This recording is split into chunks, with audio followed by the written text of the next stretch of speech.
Hey everyone, it's Michael from Chess Lifestyle, and I'm very excited today because in approximately 2 minutes, I'm going to be having my very own match against Robert Ramirez. If you haven't heard of him, I don't know what rock you've been sleeping under, because Robert Ramirez basically kind of popularized the perk defense, this 1d6 move. And yeah, really great guy, and very generous of him to even accept my challenge. So we're going to play 3 games of Rapid 5+5. I'm going to commentate my moves, and yeah, we're going to see how it goes. So I'm going to send him a challenge very soon, and we're going to play. So I think I'll even send this challenge now. RobRam. Okay, so I'm going to be white in every game. And you know what? I think I'll turn the music off. Like we can have it back on for the analysis or something like this. But gotta lock in now. Let's just make sure everything seems to be working. I hope. So yeah, I've actually done some work to try and do the best I can to prepare against Ramirez. Basically, I've been looking at my course, having a look at like my King's Indian lines with E5, and also some of my Dutch lines, since Ramirez recently released a course on the Stonewall Dutch. Okay, in fairness, actually his course was for the white pieces with the Stonewall attack, but I've been trying to think like what might he play. So I reckon he'll either play like some kind of King's Indian Dutch kind of setup, or he'll play or he might play like a Stonewall. So we're gonna have 3 games, I think. I think that's the plan.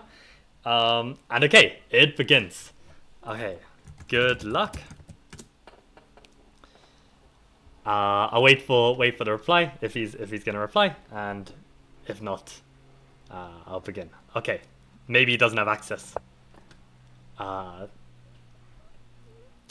to the chat. You know what? Actually, I'm gonna keep the music on. I think the music is like keeps the momentum flowing. I'd probably listen to very different music if this wasn't gonna go on YouTube and need to avoid like copyright strikes. Okay, we get E5. Wow, so we get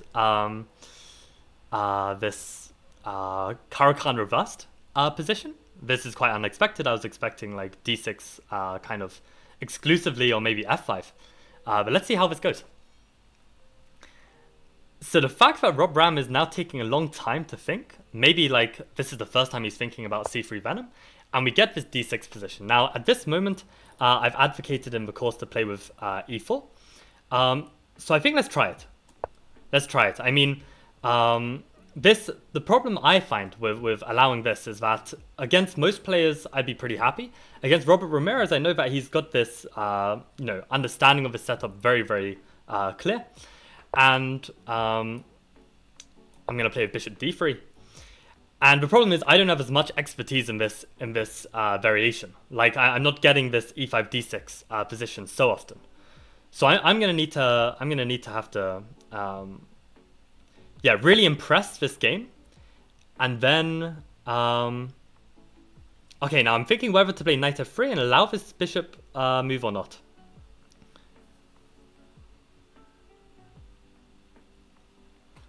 I think it should be fine to allow it. Also, this c6 move is generally connected with this idea to push the b pawn, and here I've got this pawn on c3. So normally, if there's a knight here, it might be annoying, right? This push, but here it's not so bad. And he could play b5 already, but I didn't really feel like a huge need to stop this. Again, I don't feel like this plan is completely legit against this pawn structure. So all I'm doing right now is just trying to develop my pieces. Maybe I even have a tiny threat of winning this pawn. So probably knight d7 is in order. Or I guess bishop g4, right? To try and shut this down. Now, I'm very happy if he trades off this bishop. I get to develop my queen for free. This move is always useful for a window for my king. And we're also gaining some huge time on the clock. So this is important as well. I mean, I know we've got 5-second increment, but having a few extra minutes when the position gets critical is very important as well. We get our first viewer, although my face is probably covering the viewers. So let's have a think here. So now my thinking is that I just want to castle kingside, like keep it really simple.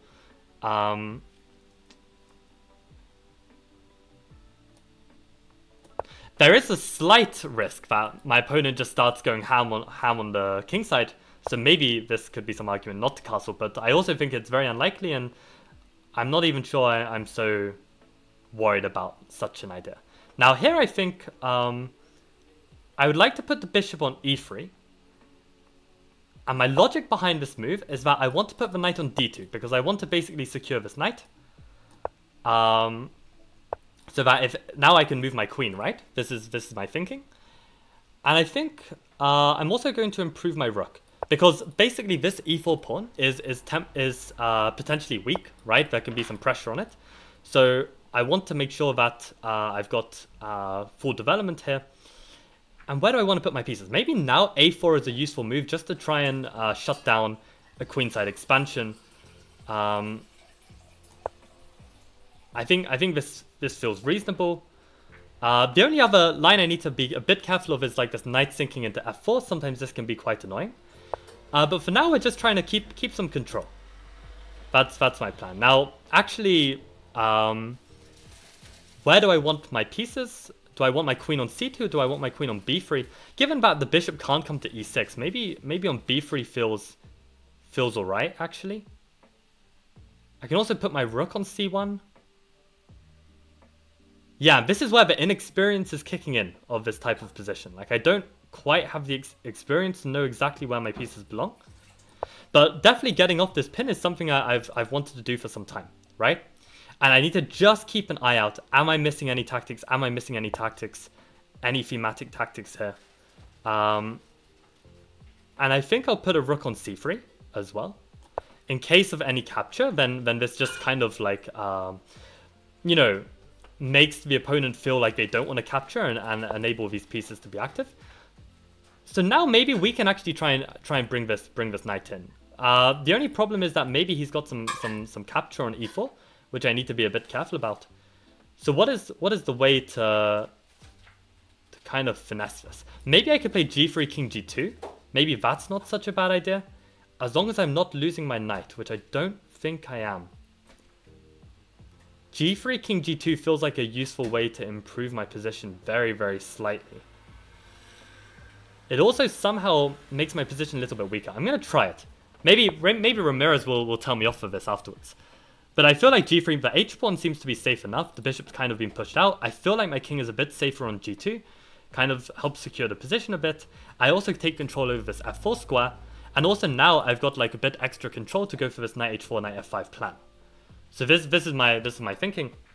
I also see that the time has gone neck and neck. But both of us now need to come up with a plan, because we've all developed our pieces. We now need some clear scheme in this position. And you know, Ramirez might be quite happy with this position. He might be feeling, oh yeah, I've equalized already. But to me, the point is like, I'm not too bothered about equality so long as there's play.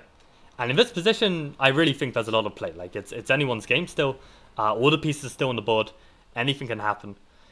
And I feel quite happy with the position we've got, especially against a player of his caliber. Don't be fooled by his 1930 question mark rating. This is the 25-2600 chess.com player who probably just doesn't play much Lichess Rapid.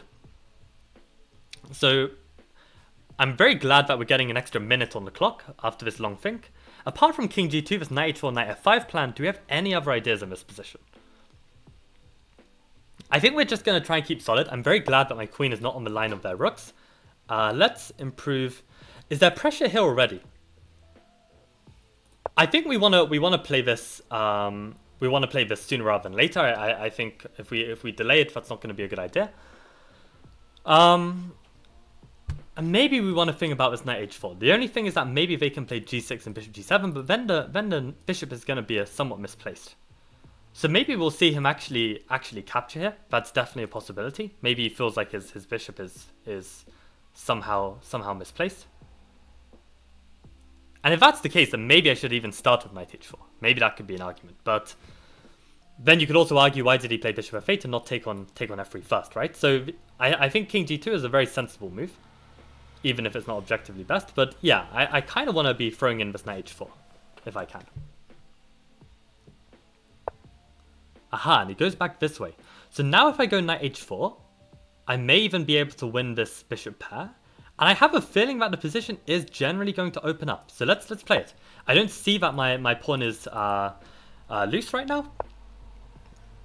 Okay, and we get this big break in the center. Now, in theory, if the position opens up and I have the bishop pair, I should be slightly better. So let's take it. Let's take it. And I don't think I care if any of this liquidates. I mean, my bishop should be better. That's at least my understanding of this kind of position. So where do I want my pieces? Maybe I want my queen even further away from this kind of mess that is about to appear on the board. And let's try and keep ahead on the clock. Let's open this up just in case we want to make use of this. Takes. We're not blundering anything, I don't think. Right? We can just take with the knight, and we get to keep the bishop pair. Right? I'm not blundering anything. I think this looks reasonable. We've got the bishop pair. The position is opening up. My king is a little bit vulnerable, being exposed like this, but also there are no light squared bishops, so I'm feeling okay. I'm feeling okay about this. Now this is the kind of move where he wants to take my bishop pair. We could throw in bishop g5 to provoke f6. I feel like f6 has got to be in my favor. And then we can always drop back to bishop d2 after. So I think let's try that. Let's try throwing in this move. We're very solid here. Like there's no like jumps by this knight. And my thinking is if he plays f6, then his king is suddenly weaker, right? Due to this pair of pieces. Okay, so he even plays bishop e7. Now we have a choice. Do we want to exchange or not? My feeling is not. But then if we head back, the problem is he can take and maybe even... Well, he can't do that immediately. Maybe he can play f5 first. Yeah, it's tough to say if I want to allow this pawn weakness. But keep the bishop pair, right? This is the big question. I can also just liquidate him and just liquidate everything. Really tough decision here. I think we're going to try and be ambitious. We're going to be ambitious, keep this bishop, and hope that we have enough play here. Now, is there any alternative here? Do I have to take back, or can I try something else? Probably not, right? I probably need to take this back, and I get this pawn weakness. But the question is, can I make use of this IQP? So here my instinct is just to play knight c3. Like I really don't want to give up this bishop pair. I want to have the position a bit open and make use of it. So let's play this. If he takes one way or another, I'm going to take back with the pawn. Strengthen this d4 pawn.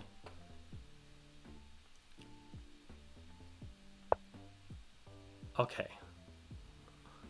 So I think the trade should be good. Yeah, let's go for it.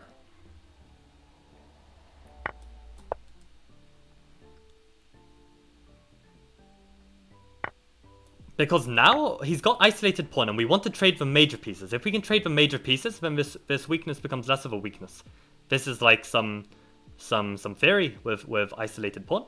So worst case scenario, I just get a position that I can hold. In theory.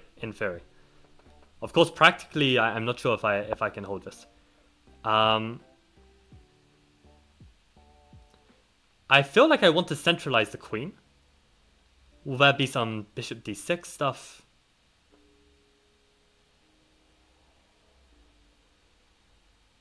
Where do I want these pieces? Where do I want my queen?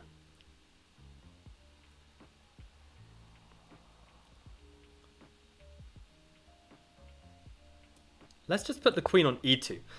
They've got a dark squared bishop, so I want to put the queen on a light square. I think the queen belongs on f3, just to keep my king a little bit safer. I realize that my pawn on d4 is a bit weak right now. He can't bail out because I take back with a pawn and protect. So let's just keep improving this piece. I think the queen belongs on f3. Stay away from these pieces. We've got the bishop pair. Yes, we've got this IQP, but they've got no rooks. This is like promising. This is promising. So at this moment, aha, there's some threats here. Right. So how do I deal with this? Let's think. Am I actually dropping a pawn by force, or do I actually have some tactics here? Maybe I have some tactics. Let's just pray that this actually can't be taken due to bishop e3.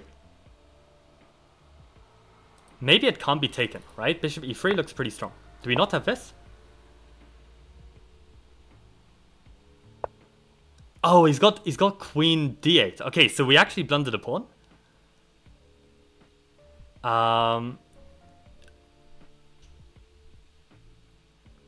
So we need to probably keep the queens on, I reckon.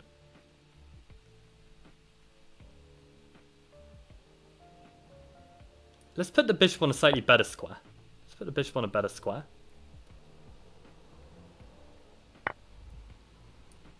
Okay, so we really get the two bishops, but now we have a bunch of weaknesses, I guess. But how's this going to go down?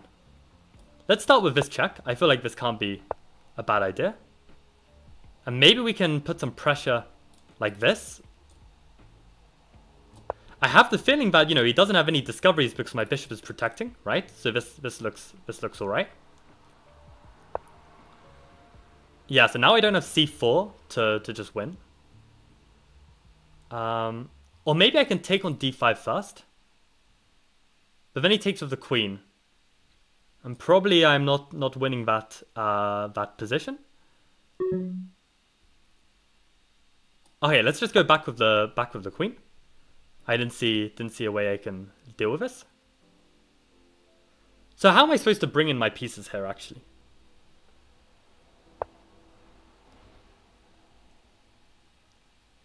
Okay, let's put the bishop on d4. Again, I don't want to trade off my bishop here. That's like my one saving grace to like try and get any counterplay in this position. That feels really, really risky, but I don't see how to exploit it. Let's put the bishop here. Somehow I'm managing to hold everything, just about. But I still think I've got some chances here. I just need to find the right plan. Maybe his b6 pawn is slightly weak. Maybe his knight on d5 is still slightly weak. It feels so wrong. Why can't I take this? Oh, he takes... No, I can't take this, no? Why can't I take this? Is that not just a huge blunder? I mean, black literally just puts the... Yeah, so that's a piece, but how to take? Probably with the queen, right? Alright, let's take with the queen.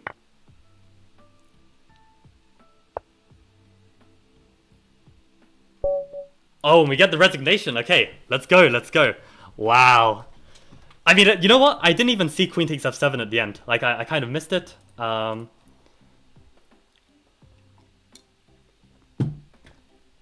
Okay, let's go one more. I'm very, very lucky to win that one. I think I was pretty solidly outplayed. And here, okay, we're going to go d4. And here, I would typically go e4, but I've been looking at Ramirez's games, and I fancy taking him on in London. I feel like I might be able to catch him out. If e5, I want to have bishop h2. Okay, so actually, yeah, here he's playing actually the optimal line. So, oh crap, he knows the optimal line. I was looking at his chess.com, and I saw that he didn't play this. So I was like, you know what, bet I'm gonna play this. He was always playing with knight f6, so clearly he's been reserving this prep like somewhere. Oh, and he knows knight h6 as well. Oh my god. Okay, so for some reason he hasn't been playing this online at all on chess.com or Lichess. So like I was like, okay, I should be pretty safe.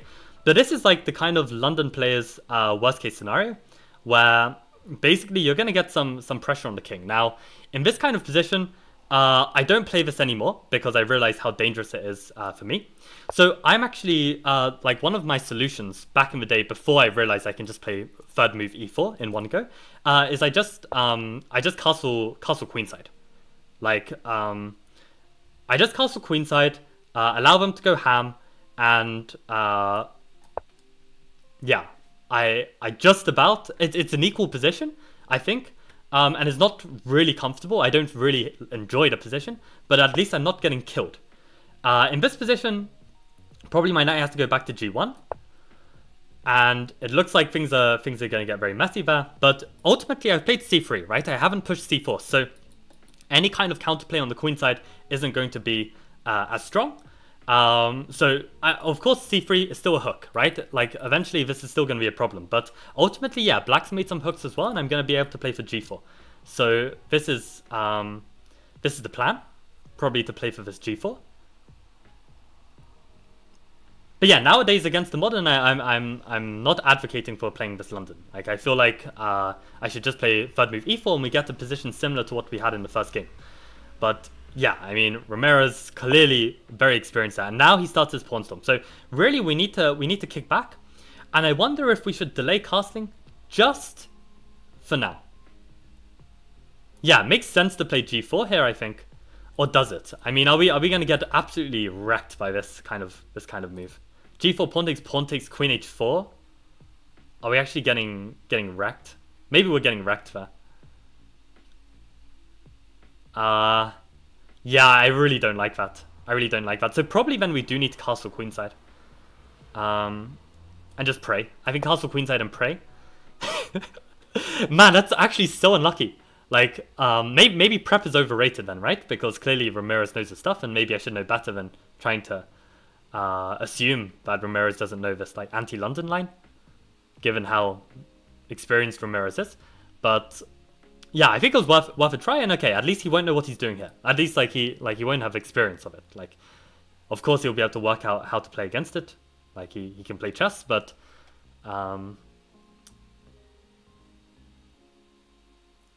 so my feeling is that I want to play this g4. The problem is pawn takes, and I'm really scared of this queen h4, where it just pins my piece and I don't have a good way to unravel without losing the rook.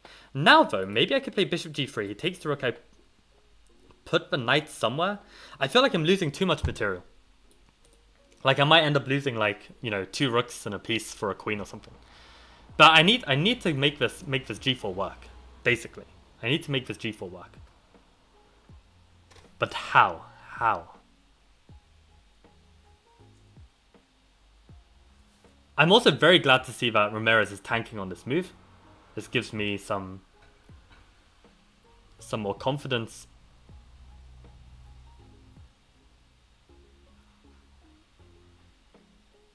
And I need that time. I need that time. You could see that later in the game, it doesn't get any more simple. And now I need to work out whether this g4 is worth it. Probably not, especially since f2 is hanging, right? So maybe I could, you know what, is f4 crazy? If I could get f4 and then g4, is this any different? Takes, bishop h4, queen h4 I mean. Oh god, it's still ugly, but not crazy ugly. Also, I've got this temptation to take on b5. I mean, this is the kind of move that it might be playable, but it's definitely terrifying to play. But at the same time, pushing these pawns is equally as terrifying. So, you know what? Maybe it's my best bet.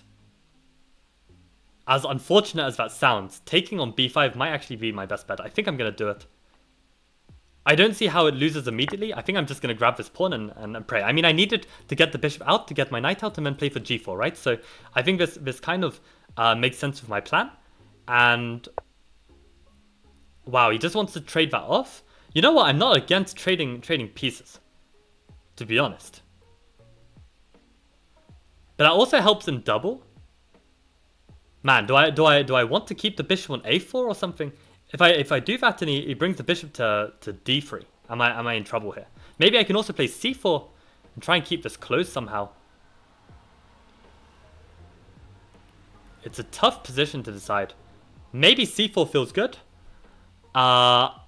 Maybe you can prepare this c6 move. You know what? c4 feels kind of right. It feels kind of wrong, but it feels kind of right. C4 is the kind of move that I'm going to regret. Let's play it. Let's play it. I think it makes some sense, you know. I think it makes some sense. We give a bit of more space to the queen. We're going to try and, like, you know, somehow stronghold this position. I can always follow up with knight e2. Black is going to find it difficult to push this pawn because I've always got this ninja bishop lurking on h2. So I think there is some promise here. Like, it's risky, but I feel like there's some promise.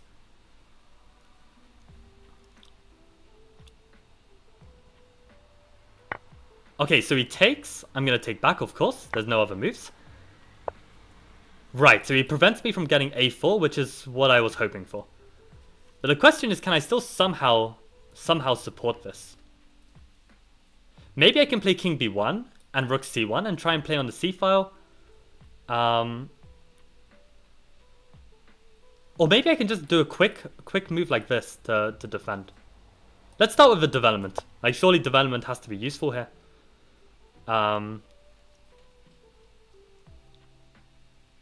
Yeah, if I can put the knight on c3, this feels pretty good. Now that feels a bit awkward to me. Maybe I can start with queen c6, unless my queen is going to be able to get attacked. Then I'm not so happy with queen c6. But if it's just like a pawn, just kind of preventing him from improving his position, maybe it's a useful move, right? My queen can't really be attacked so easily, and I'm very happy to trade pieces. Let's try it. Let's chance it. Queen c6. The only fear I have is if he can get in knight b8 somehow, and that could be annoying. But I was kind of looking at like queen a7, knight b8. I can always play this queen a6 and kind of like try and force... No, I can't because there's a knight on b8. Ooh, that doesn't look good, man. Maybe this is a bit of a waste of time. He goes for this instead. But now I can play this knight in, right? I'm not getting my queen trapped, I hope. I can also play a3 at some point. Maybe this is a worthy move to play. It kind of feels right, to be honest. Kind of feels right.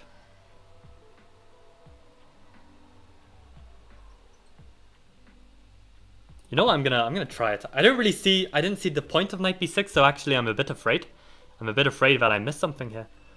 Ah, he's bringing the other knight to d8. So he brings the other... I need to be faster. So okay, I'm actually getting my queen trapped this way.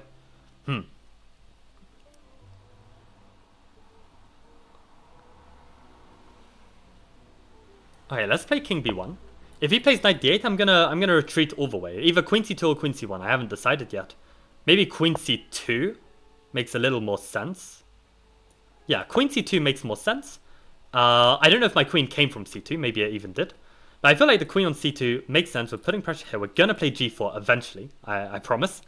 But we're gonna play knight c3 to secure this pawn, and we're gonna just try and keep this solid as best as we can. Now, if we play knight c3, we do end up trading that material.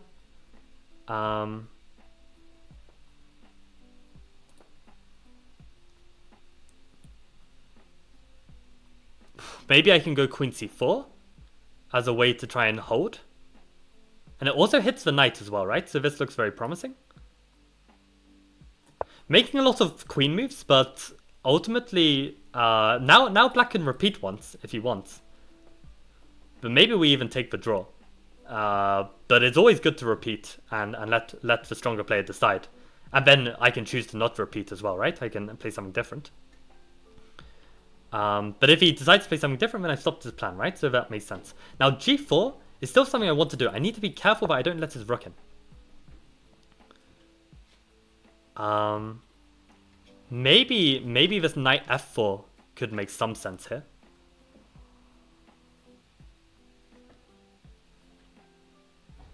More trades generally the better. Let's go for it. Let's go for it. I was planning to go to c3, but now somehow it feels like this pawn is a goner anyway. Maybe this knight is a bit more active on this square. Maybe I can play h4, h5, or we can get this trade, which I was quite happy about. That knight seemed very, very powerful. And somehow we're gonna just try and maybe fight back a bit. Like maybe this rook c1. Yeah, I was scared of this move.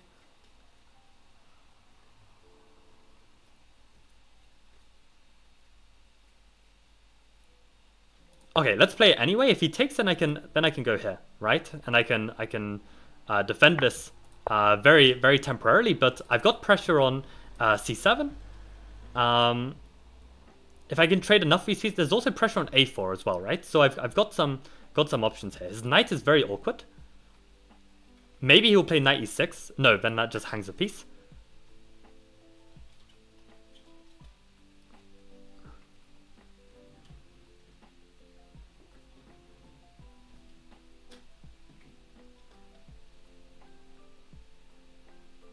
But okay, we're down on the clocks as well, so we need to speed up a bit. H5 takes, I've got some mating ideas as well, so I need to keep this in mind, especially when the queen is on this diagonal. Wow, okay, so I can take on c7. What happens there? No, he takes on b2. No, but my bishop is defending, so that should be fine. Is that not a free pawn? Let's take it. Let's take it. I think that's safe. I think that's safe to take. Bishop on f4 protects. So the queen is going to need to move somewhere if he wants to keep an initiative.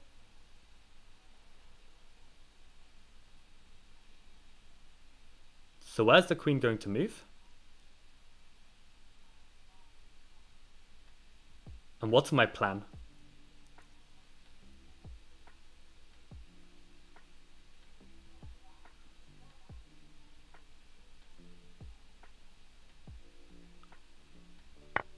Okay, we get the queen trade, and we're pawn up. This is exactly what we want. Now, that's the idea.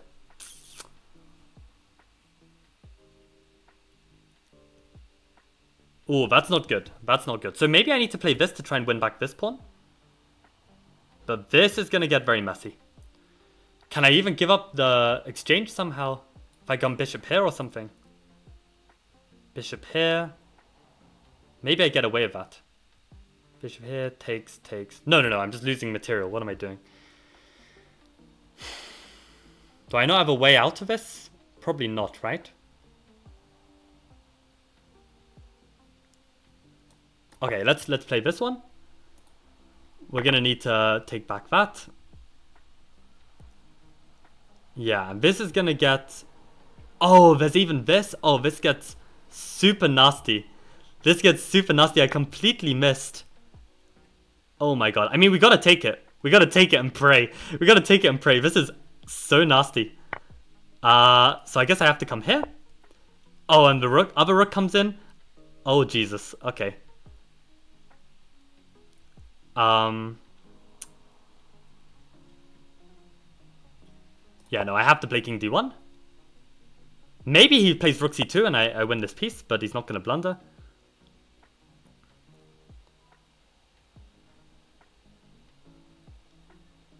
Oh, man. Okay, gotta play something. Got to play something. My rook's on light square. Let's try and activate the rook this way. It's extremely slow. Probably it's just lost. Yeah, I don't think I've got something here.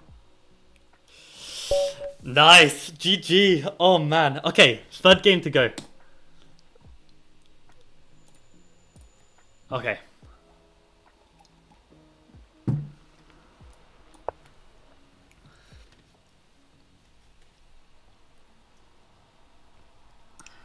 Okay, this is the final game, and we see the Dutch.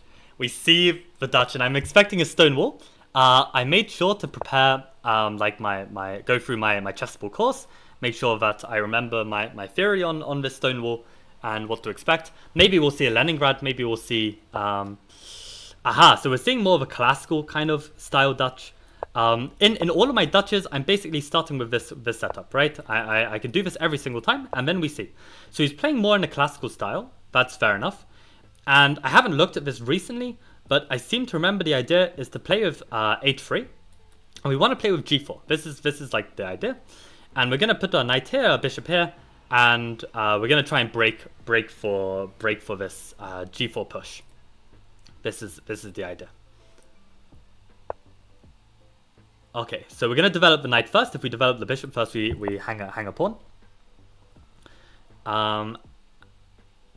We want to play bishop now. I think bishop now is the idea.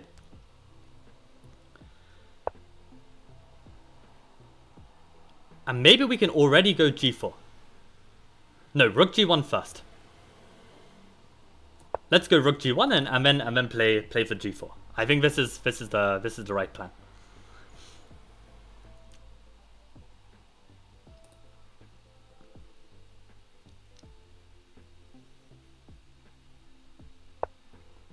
Aha, and e5 is coming in, but maybe I'm faster with g5, g4.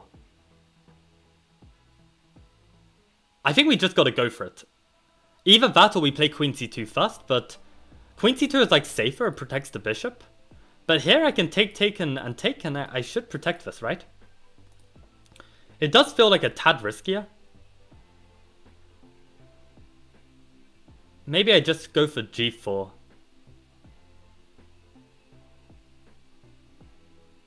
Let's go for g4. I mean, the queen is somewhat useful keeping tabs on this knight as well, so I think this makes sense to try and go for this. If he ignores it, I'm very happy with the positions where I take and I open up this g-file. I've spoken about this in the course. If he doesn't take, I mean, if he does take, then I get these open lines to his king, and I feel like my king is going to be safer on the queen side. So this is my hope. Very interesting how Ramirez doesn't go for this this stone wall. Oh boy. Oh, but I can take once. He can take and then I can take, right? Maybe I drop the h-pawn, but I don't really care if I drop that h-pawn. It's probably the best option I've got. Or maybe I can take the knight first, see if he takes with the pawn and then take. Maybe that's a better move order. If I take and then he takes here, probably that pawn is a goner for him. And I don't think my knight's a goner, right? So maybe this is the better move order. Let's try it. I think this makes sense. If he takes with the pawn, I'm gonna take here.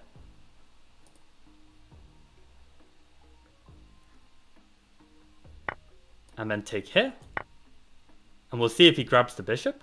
But probably he just grabs here. And then I feel alright about that. I really feel alright. I really don't mind if he takes this h-pawn, I think. His bishop's a bit blunted by this pawn. We can even put the bishop on c4, because if he plays d5, then the bishop's even more blunted.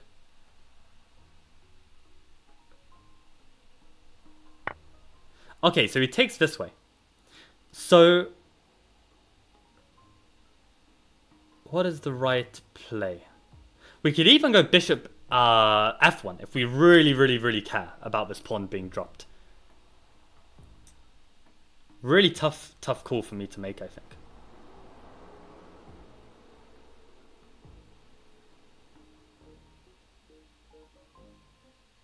Given Ramirez's sacrificial style, I'm actually going to wuss out. I'm going to wuss out and play bishop f1. I mean, I don't think he could take that pawn. Or maybe he could objectively, but it's practically very dodgy. But I don't mind this position. Again, I get bishop pair. I don't see any like huge weaknesses in my position. It's just very solid. I'm just going to put the bishops like this. And we play. And I don't think it's like... I don't think I've got some huge issues. I can even play for bishop g3 and play for h4 and even get my pieces out this way or something, right? So I think keeping the pawn is safe. It's safe, and playing against such a strong player like this, like there's really no need to take unnecessary risk. Now we're also 30 seconds up on the clock. This is very good.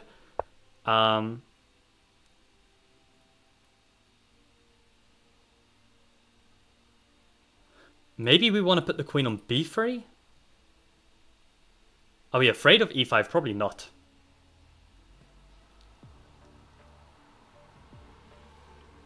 So then let's just develop the queen. Maybe c2 makes the most sense. He's not threatening any sacrifices, right? I don't see any sacks, so I think queen c2 makes sense.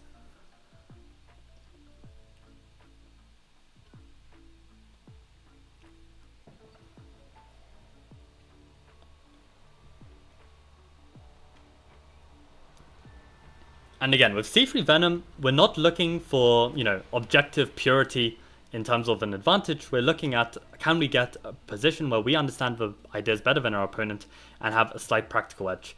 And I'm happy with this resulting position. We've got the bishop pair. We have a very stable position. We've kind of thrown our opponent off. And we have 40 seconds up on the clock. This is exactly what I want from the opening. So at this moment, the question is how to continue. If he ever plays bishop a6, I think I want to play c4. I think I want to avoid this trade of bishops. Again, maybe we can torture Ramirez with the bishop pair. Although, okay, torture is probably a strong word in the sense that my game won. Like, he kind of just blundered, and I was the one probably getting outplayed. But, you know, we can pretend. We can pretend. Okay, but he's having a big think here. I think the one advantage I've had this whole match is time management. I feel like I haven't had any, like, super long tanks. At least I haven't noticed it. And this definitely helps, even with a rapid game like this. Okay, so he's gone for c5. My feeling is that I just need to castle and get my king safe. Unless I want to put it on the king side. That somehow feels extra slow.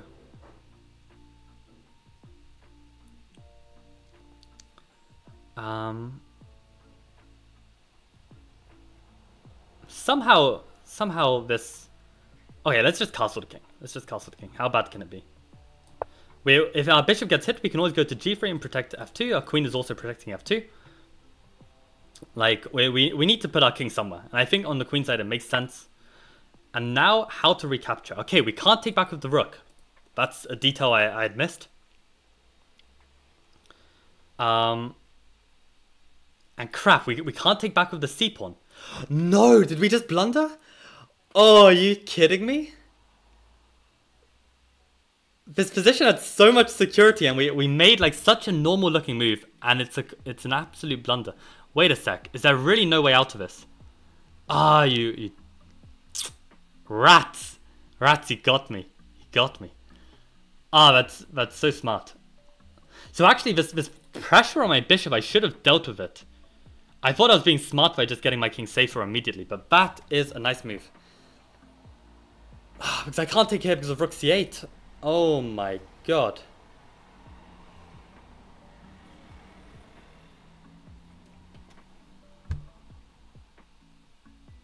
Oh man. I'm so annoyed with myself. Is there no way out of this? I mean, okay, it's going to be a pawn. It's going to be a pretty horrific pawn that I've lost.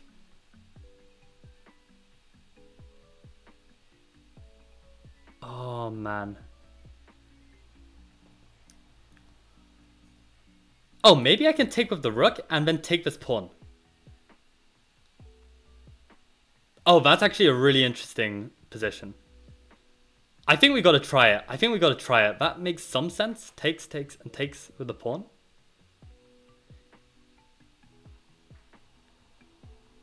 God, it's so ugly, but I think it's our best try.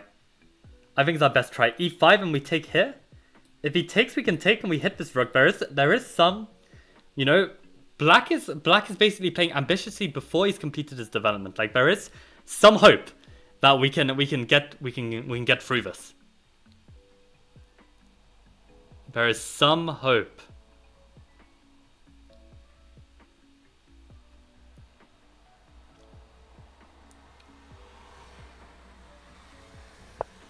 Okay, I mean, we gotta play it, right? There's no other option. And we just gotta hope that we didn't miss something really stupid or something. But this is the idea, right? He can't take because of the queen. Okay, I can take, and I hit this rook. And he also can't take. So what, we're exchanged for a pawn down, but we've got the bishop pair. Oh, this is game on, guys. This is game on. This is game on. So what, if knight d7 here, which is like probably the most natural move, then what? Then can we play like bishop c4, knight f6? That looks decent. So probably we just get our bishop to safety, right? Like, we need to... Unless we want to throw in the check. I don't know if the check does anything. Throw in the check, king h8. And then bishop g3 or what? We can throw in the check, but what does the check do? I feel like the check is somehow useful. Okay, let's throw it in. We need the time. The time is more important, ultimately. So let's just put the bishop back here. Okay, so we've protected f2. Our bishop is safe. We survived. We survived. That's important. We survived. So now, probably the bishop... Oh my god, this is really annoying. We don't have this square. We don't have this square. Otherwise, we get forked and we lose our bishop pair. And we have no time. Brilliant. Just brilliant. Then I guess bishop e2 is like the next most sensible square.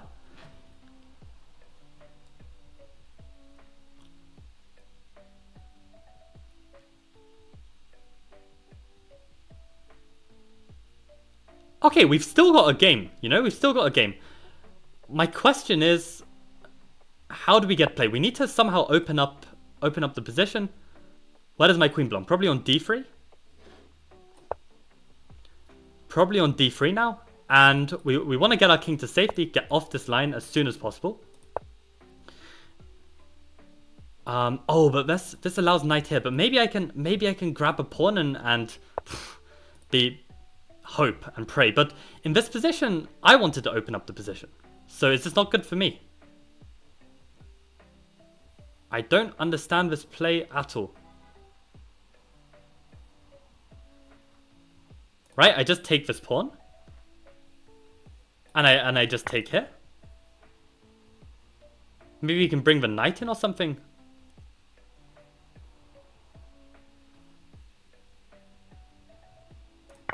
Let's take.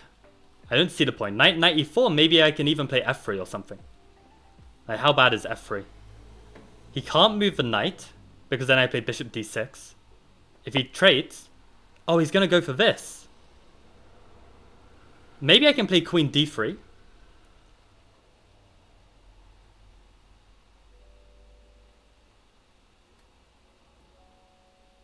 I need to make a decision. I need to make a decision. I don't know if that was the right one.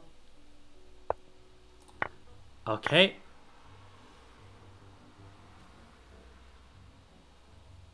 Can I push f3?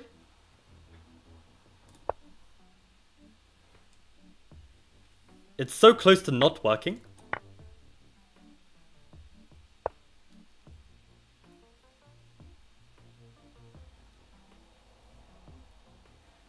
Oh my god. Oh, I'm completely busted. No! No! No, because I had to cover this square and it's completely over. It's completely over. Oh, man. Yeah, this is over. I've lost the match based on this. I mean, I'm playing on with the hope that he takes him and I somehow get a checkmate. Yeah, nice. GG. Ah. F3 was too good to be true. F3 was too good to be true. Okay, let's open up WhatsApp. Okay. Hello, Robert. Can you hear me? I can't hear you. I don't know if it's a problem with me or a problem with you. Let me see if I can change some settings. Let me know. Ah, I can hear you now. Perfect. Okay. Hello. Yeah.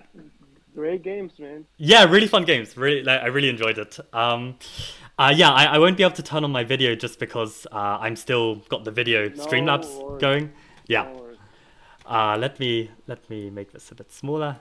But yeah, no, fantastic games. I was surprised when you played e5 at first because I was like really expecting this d6 all the way. But yeah, you got in your d6 and. Yeah. Just wanted to make it a little bit different. That way we would have played the same thing. That's true. That's true. Yeah, no, appreciate that as well. Yeah.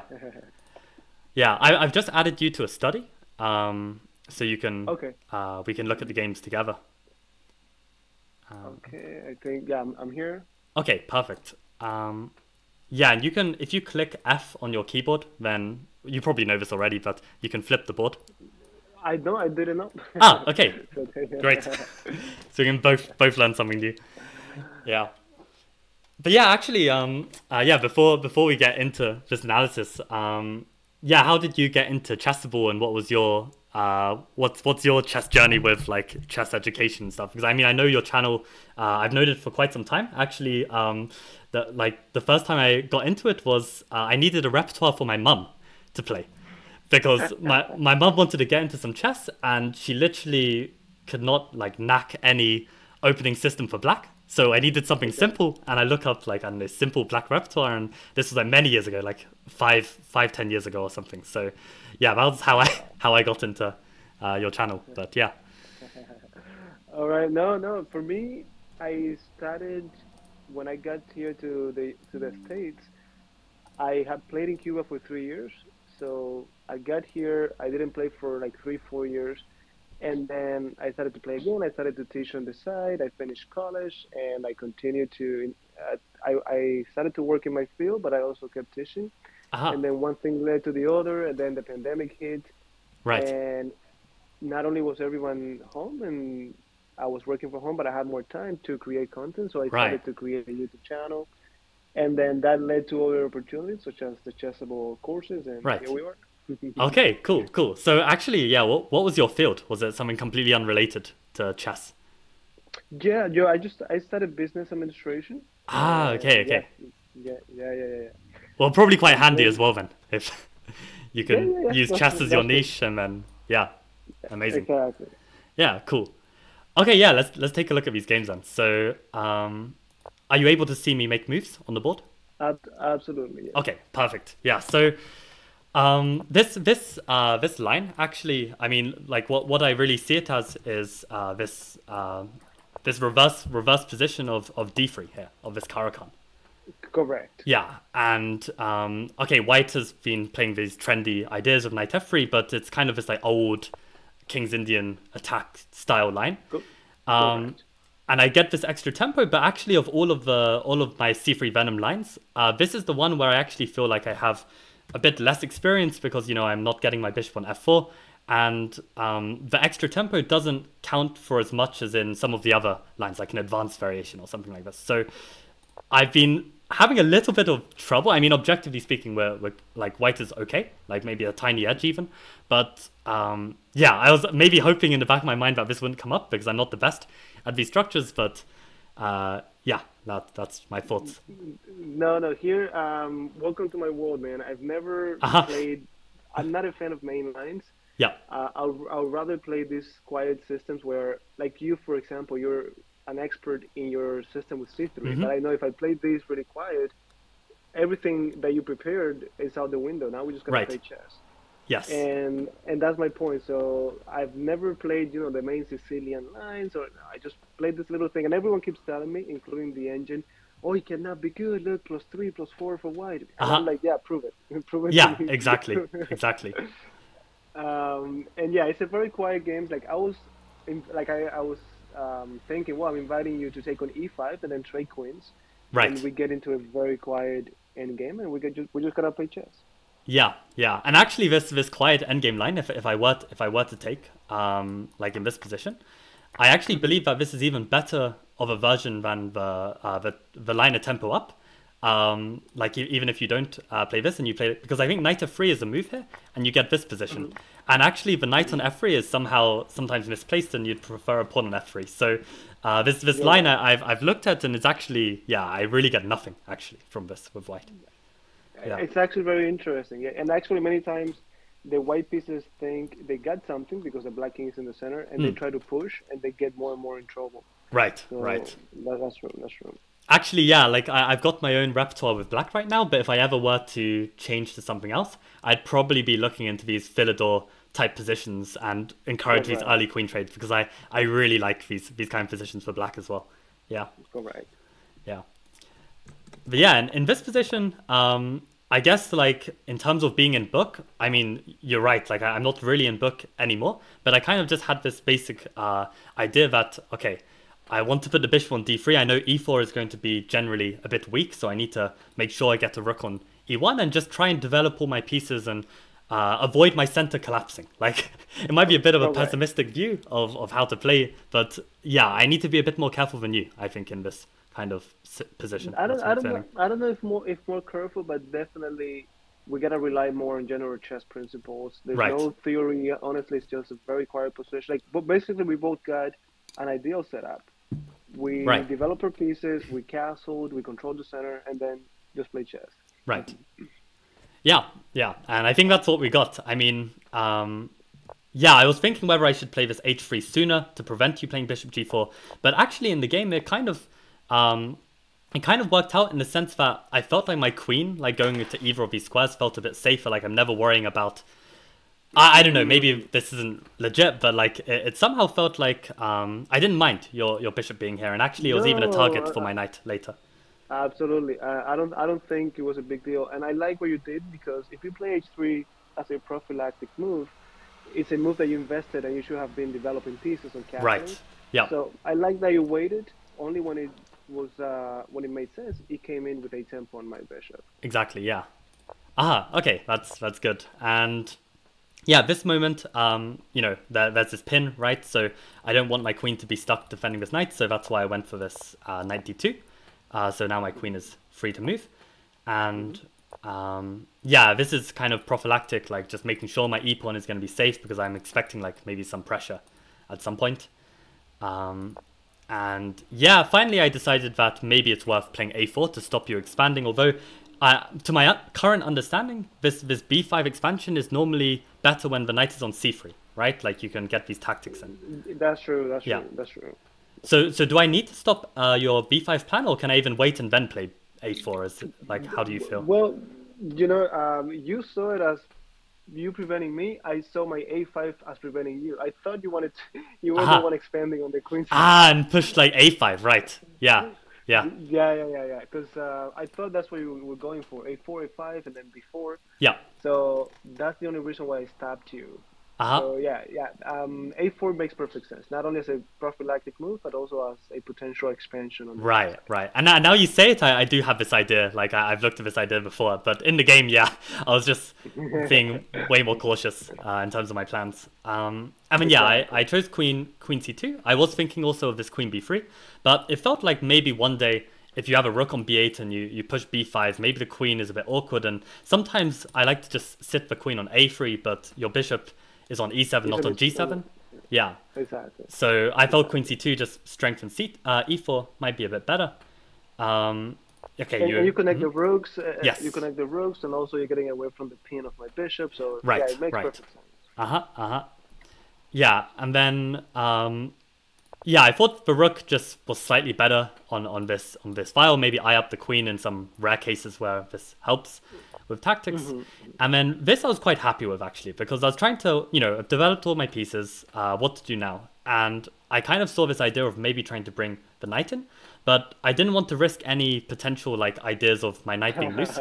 I wasn't sure, so I thought I'll play this g3, and because the bishop is on h5, this was another point where I was feeling that, yeah, maybe I'm able to get in this evolution of this castle, and this also supports this plan. So yeah, this is my logic.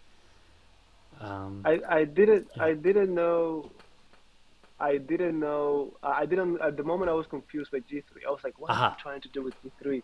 It doesn't make sense to me. Like the f3 knight is less defended, but then it makes sense when you bring the king up and so on. Yeah. Right. Yeah.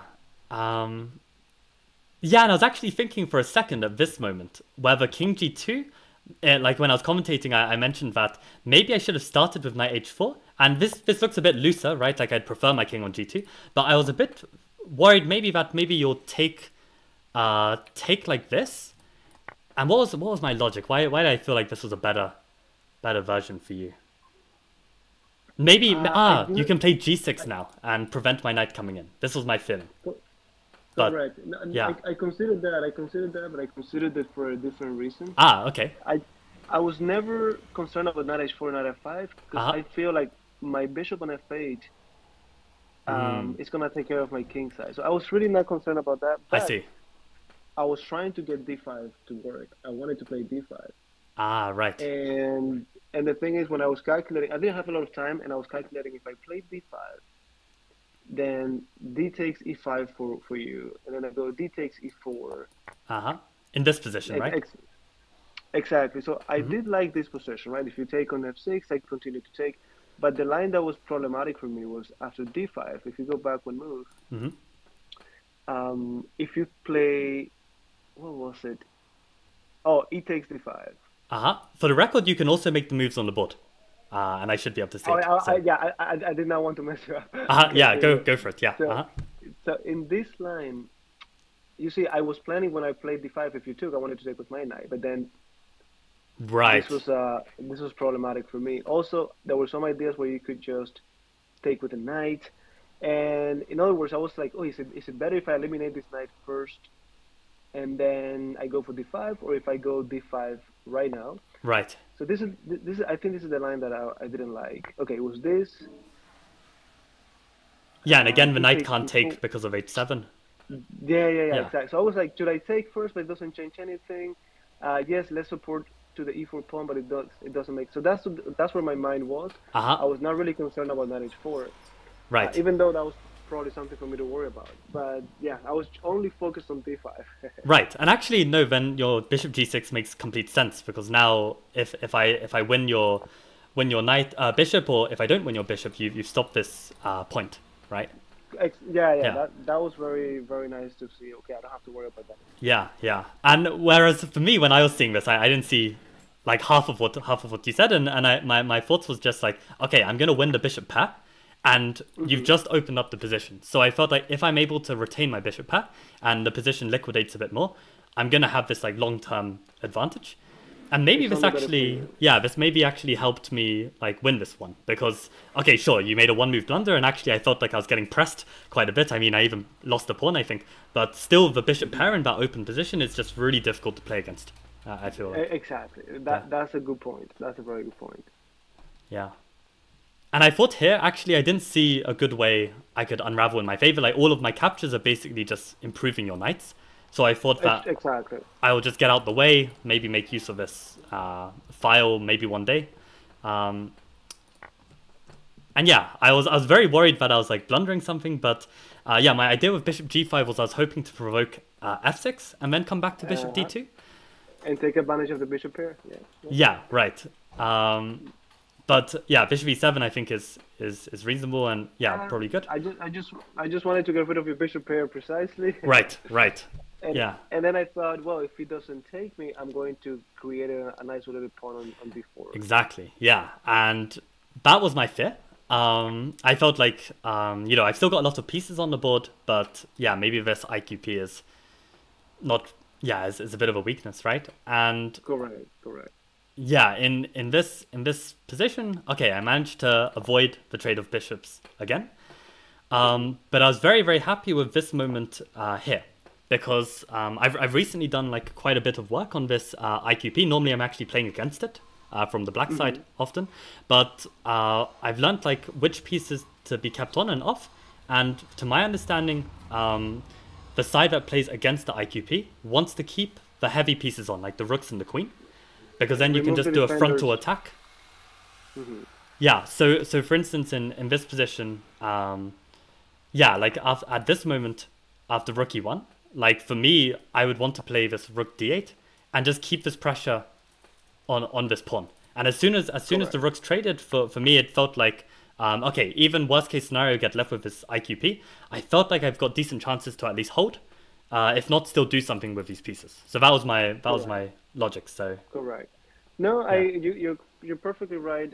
That's also what I understand. Like in my case, I had to maintain the major pieces and remove your minor pieces so that you couldn't defend the pawn, right? But in my mind, I'm thinking, like from the middle game, from the moment I played d5 on, I was getting low on time as well. It's like I got this feeling that I'm about to mess this up because there's so many pieces, so many things going on. Sure. So I was like, you know what? Let me just simplify the game. Go to an endgame where that isolated pawn is going to be there. Right. And if I could remove any potential tactics, I'm gonna be okay. So that was my thought process. Mainly influenced because I didn't have a lot of time and I'm really bad on the time pressure. Yeah, and I mean I think that's completely reasonable for these kind of like shorter time control games. Like you gotta make practical decisions, not just objective decisions. So yeah, makes sense. Correct. Yeah, actually that's one thing I remarked on during the stream, that maybe because it was rapid you felt like you had more time, but the one thing I felt like I did do better was this time management. Because there were several places where you were tanking on a move, like spending like a minute and a half. And I was like, keep thinking. Like, this is my chance to like, have some extra time to think in more critical positions. 100%. Anytime I saw you getting low, not low on time, but getting to the same time I had, I was like, oh, good. I'm not the one. But yeah, I'm really bad on the time pressure. If I had like say an hour, I would definitely address this differently, but I know myself. I know I can mess it up anytime. Right. Yeah, no, this aspect of knowing yourself, I mean, this has kind of been like one of the really main points of my course, but also my recent like kind of YouTube kind of uploads and stuff. It's like kind of like understanding your strengths, your weaknesses, and understanding your style. So even though this isn't like, time management is not exactly to do with chess, but it's still, it's still a factor that affects the result of the game. It does. Yeah, it's another piece. It's just another piece. Another piece. I like it. Yeah. Yeah. So yeah, I guess I was feeling good about this, but then you hit me with this tactic which I was just not expecting. I just thought I'll improve my queen to a square where it's kind of active, kind of safe, like on a light square. You got a dark squared bishop, it's away from these knights. Makes sense. Yeah, and then this knight b6 happened, and yeah, I thought I defended this tactically, right, with bishop c2, and I thought this would pick up the piece, but I missed your queen d8. Queen d8. Yeah, so I wonder actually in this kind of position then, maybe you can already do it at this point, right? Like after queen e2, is this knight b6 already? Yeah. You're right. I only saw it after. Right. Because the thing is, I was trying before I played. Let me go back here. So yeah, before I played queen e7, I was trying to go to b6 and hit it from this side, but I was always concerned about some trades and then the queen going to e8 and then f7. Ah, right. Yeah. So I was always concerned about that, and I said, you know what? I don't need to put pressure on the pawn right away. It's isolated. It's going to fall sooner or later. So I decided to keep it simple. And then here I didn't know what to do. Like here I'm just thinking, well, I don't know what to do. Let me improve my king. Right. And then only now I'm like, that queen got improved. I don't know what to do again. And then I looked at this move. Right. But it's not like I had seen it from before. When I saw it, I'm like, well, the bishop is pinned. So I could, and I was thinking I could take, and then take on a4, or I could just take on a4 first, and then collect on d2. I didn't see that way around actually, but yeah, makes sense. Right. So, but just trying to put pressure. I'm just trying to not mess this up, like not give you any edge, while continuing to put pressure on those little things. If you give me a break, fine. If not, we keep dancing. Yeah, and actually, there's no way I can defend both threats, right? No. I don't think there's any way you could. Right. Yeah. Fair enough. Yeah. So, yeah, I thought bishop c2 might have been like a tactical solution, but doesn't quite work. But still, yeah, I've got the bishop pair, and exactly. I actually wonder. Yeah. And I wonder actually, this bishop takes c3. Like I haven't turned on engine yet for any of these moves, but I'm very curious to see like if this is the correct way, because I wonder if like you weaken my structure even more, and okay, you are pawn up, so trading feels right, but. I wonder how useful it is to just keep some control of the dark squares, and my knight on c3 doesn't, at least to me, it didn't feel like I was doing too much with it. I think you're right. I think that you have kept it, but I just didn't like your knight, because your knight could easily get to e4, because the only threat you have is checkmate on f7. Okay. Yeah, so in my head I'm just thinking knight e4, you're just gonna trade knights and like. No. Yeah. So interesting. I'm thinking before you get annoying, let me eliminate that knight. Right. And you get isolated pawns, and I should be okay. Right. Yeah, maybe I did this idea did cross my mind in the game. I can't remember. Maybe it did. Like, yeah. So maybe this is reasonable that point. And yeah, bishop c5, I'm not so sure. I mean, like I kind of liked your king being a bit exposed on f8, but I also didn't see where my bishop would be better. I thought the bishop was nice on c5. I mean, you kicked it away quite quickly, so maybe I should just put it on d4 or something. But no, but if you think about it, you provoked my b6 c5, which in the end left my knight hanging on d5. That's why I dropped the knight. If I had left it, and something told me, you know what, keep the pieces defended. Right. And I was like, nah, you know what, I'm gonna be fine. Right. Until I was not. Yeah. Yeah. I guess. Yeah. I mean, if you just leave the pawn on b7, maybe my bishop doesn't achieve enough, and. Exactly. But at the same time, I wanted to try to make some progress. Right. I wanted to try to get. I knew that if I got your bishop, any of the bishops, then the game was mine. But I had to provoke it. I had to put some pressure. Right. And I mean, almost like my bishop is getting. Yeah. So I had some little tactics of like trying to get in c4, and there's no like discoveries because my queen is protected. But correct. Yeah, after this move, I just didn't see anything better than to just put my queen back. Exactly. And And then you see here, I didn't know yeah, anything better. I didn't see anything better either, and I just said, well, let me start bothering your bishop. right. Yeah. Um, and luckily I managed to keep the bishop pair on. And then, yeah, Well, just, that's a very instructive moment because that's what kept you, what gave you an edge. That's, the little yes, edge that you had was a bishop pair. right, right. Absolutely. Yeah, and actually, like the first time I learned about this bishop pair, I was quite lucky as a junior. I played, I got to a decent level for my age, like around like 14, 15. And I got to go on like an England trip to Latvia and go to a training camp there. And I remember we had like this one evening where we just did training positions again and again and again of bishop pair against knight and bishop or bishop pair against two knights. And we just took it in turns to play on the receiving end and play on the side with the bishop pair. And you don't really feel it until you've played so many positions of it where you're like, okay, I feel it now. So I think that stuck with me for all these years. And yeah, like. Very nice, man. Yeah. That's the skill that I often tell, especially adult improvers, that if you don't do that, like with that kind of training where you really struggle and you suffer, and you're like, I don't want to do it anymore. Yeah. Unless you do that, it's not the same. Because like most people, they just do passive learning. They just watch Right. a video, some streaming, but you have to sit down for 2 hours and do your tactics or do some kind of intense training. Right. Right. Yeah, exactly. Like, you can be told, this, bishop pair is better, but until you feel it, yeah, exactly. Correct. Yeah. Correct. So yeah, I guess, very, very tense game, but yeah, really nice game to start. Yeah. Very nice game. That was a very nice game. Very quiet, very technical, very realistic too. Like, we love those beautiful tactics when we do training, but most of our games are like this. Right. Quiet, maneuvering.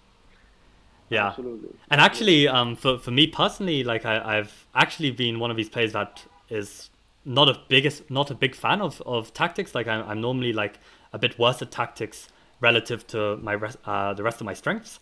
But actually, recently I've kind of turned a page with my tactics, and I'm seeing and calculating a bit faster and better.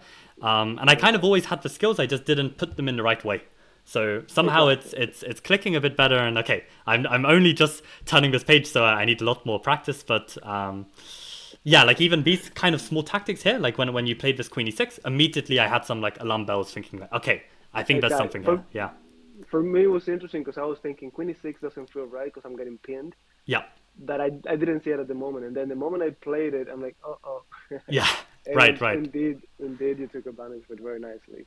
Yeah, I guess also on the side against the bishop pair, maybe you're feeling less that your opponent will trade one of the bishops. Like you think I'm going to be keeping this bishop pair forever, so bishop takes f6 is giving up my bishop pair. But yeah, maybe that's in the back of your mind. And I also fell in love here because I was thinking Queen E6 not only hits your bishop on E5, I was thinking I could do something like knight E3, for example. Ah, right, these kind of tricks. And then I take on B3 and finally remove your bishop. But you got to me before I got to you. Yes, exactly. Yeah. Yeah, that was a nice game. That was a very nice game. Awesome. Yeah, so we then had a different type of d6 style position with like the modern kind of setup. This time I put the bishop in the fianchetto. And this is really funny because before the game, I had a look on chess.com and Lichess at your games. I pulled you up on Opening Tree. And I was basically debating in my head, if you play a modern, am I going to play what I recommend in the course, which is e4? Or will I play bishop f4 on the basis that you're going to play into a King's Indian? And I saw from your games online, unless I completely missed something, but it seemed to me that you were always playing this like d6, knight f6, and you were never playing this critical knight h6 line, which is just like this accelerated version. So I thought I'd chance it because I actually feel more comfortable in these kind of King's Indian London positions. Like I really know my stuff. Yeah, but I don't play this against the modern because of this knight h6 f5 e5. Like it's really horrible. So yeah, have you been keeping this trick? Like no. The thing is that this is my stuff. Like if you tell me play a Sicilian, I'm gonna play probably 200, 300 points less. Right. Less, right? But all of this, not only from playing it, but teaching it and so on, like I don't always play certain plans, but I know them. Hmm. And then here in this match, I just wanted to do something different. I see. And I also had the feeling that you had looked into my game. So I'm I like, see. let me give him something different. Yeah. No, this is really nice. And actually, this was a huge like scare for me. Like when I was preparing this C3 Venom Chessable course, because you know, I had kind of almost completed my repertoire, and then I was playing like some international master online, and he did this like, you know, knight h6 f5 e5, and I was like, oh my god, like, is this a refutation to the London and my whole system? And like I was I mean, like in my preparations, I was looking at this castle's queenside, which is like objectively equal, but it's a bit it's interesting, but I wasn't sure if I could really, you know, advocate for this in the course. And then I realized actually it's completely reasonable for me to just recommend this e4 move, because if anything, we might get similar setups. Like, I don't know, if you yeah, actually already in this position, if you play d6 and e5, we can get some similar positions to the game we had in round 1, which I have included in the course. And then this, you know, avoids this kind of very quick expansion. So what I've recommended in my course is basically, if they play a King's Indian to stop e4, then it makes sense to play bishop f4, and I've got like my plans and ideas here. But if they don't stop e4, then this is a good enough reason to play it, and we avoid this critical line. So Absolutely. yeah. Absolutely. But yeah, I guess I psyched myself out then and thought I was tricking you, and then instead tricked myself. But yeah, we get into this, and you can, if you watch the video of me commentating, you can hear the panic in my voice as I'm trying to discuss this position. But yeah, I remembered that I had looked at this because at one point I was going to recommend this in my course, and my only solution to this was screw castling kingside. I'm just going to castle queenside and try and play g4. This was like my thinking.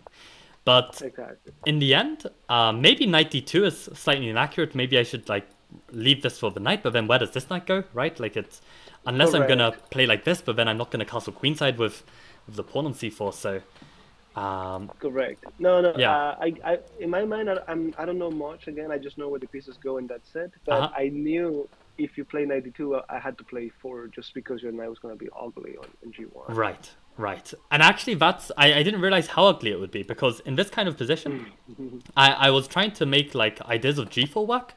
But the reason why I didn't go for it was this. I don't know if you were looking at this stuff at all, but I didn't know what I could do here. That F2, like, I was considering g4. I knew that was going to be your edge to attack me. And I was thinking, well, as long as I have the F2, the hit on exactly, F2, yeah.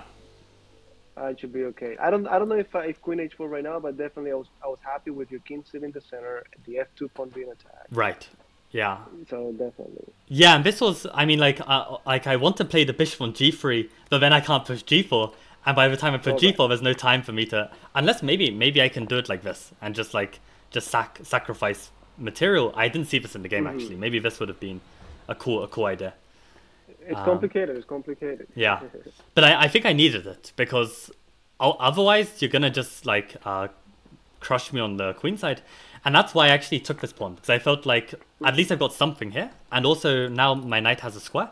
I felt like it's risky, but, you know, at least I've got something to play for. No, absolutely. To me, I played b5 because I just did, again, I didn't know it. I know opposite side castling, this is go with everything you've got.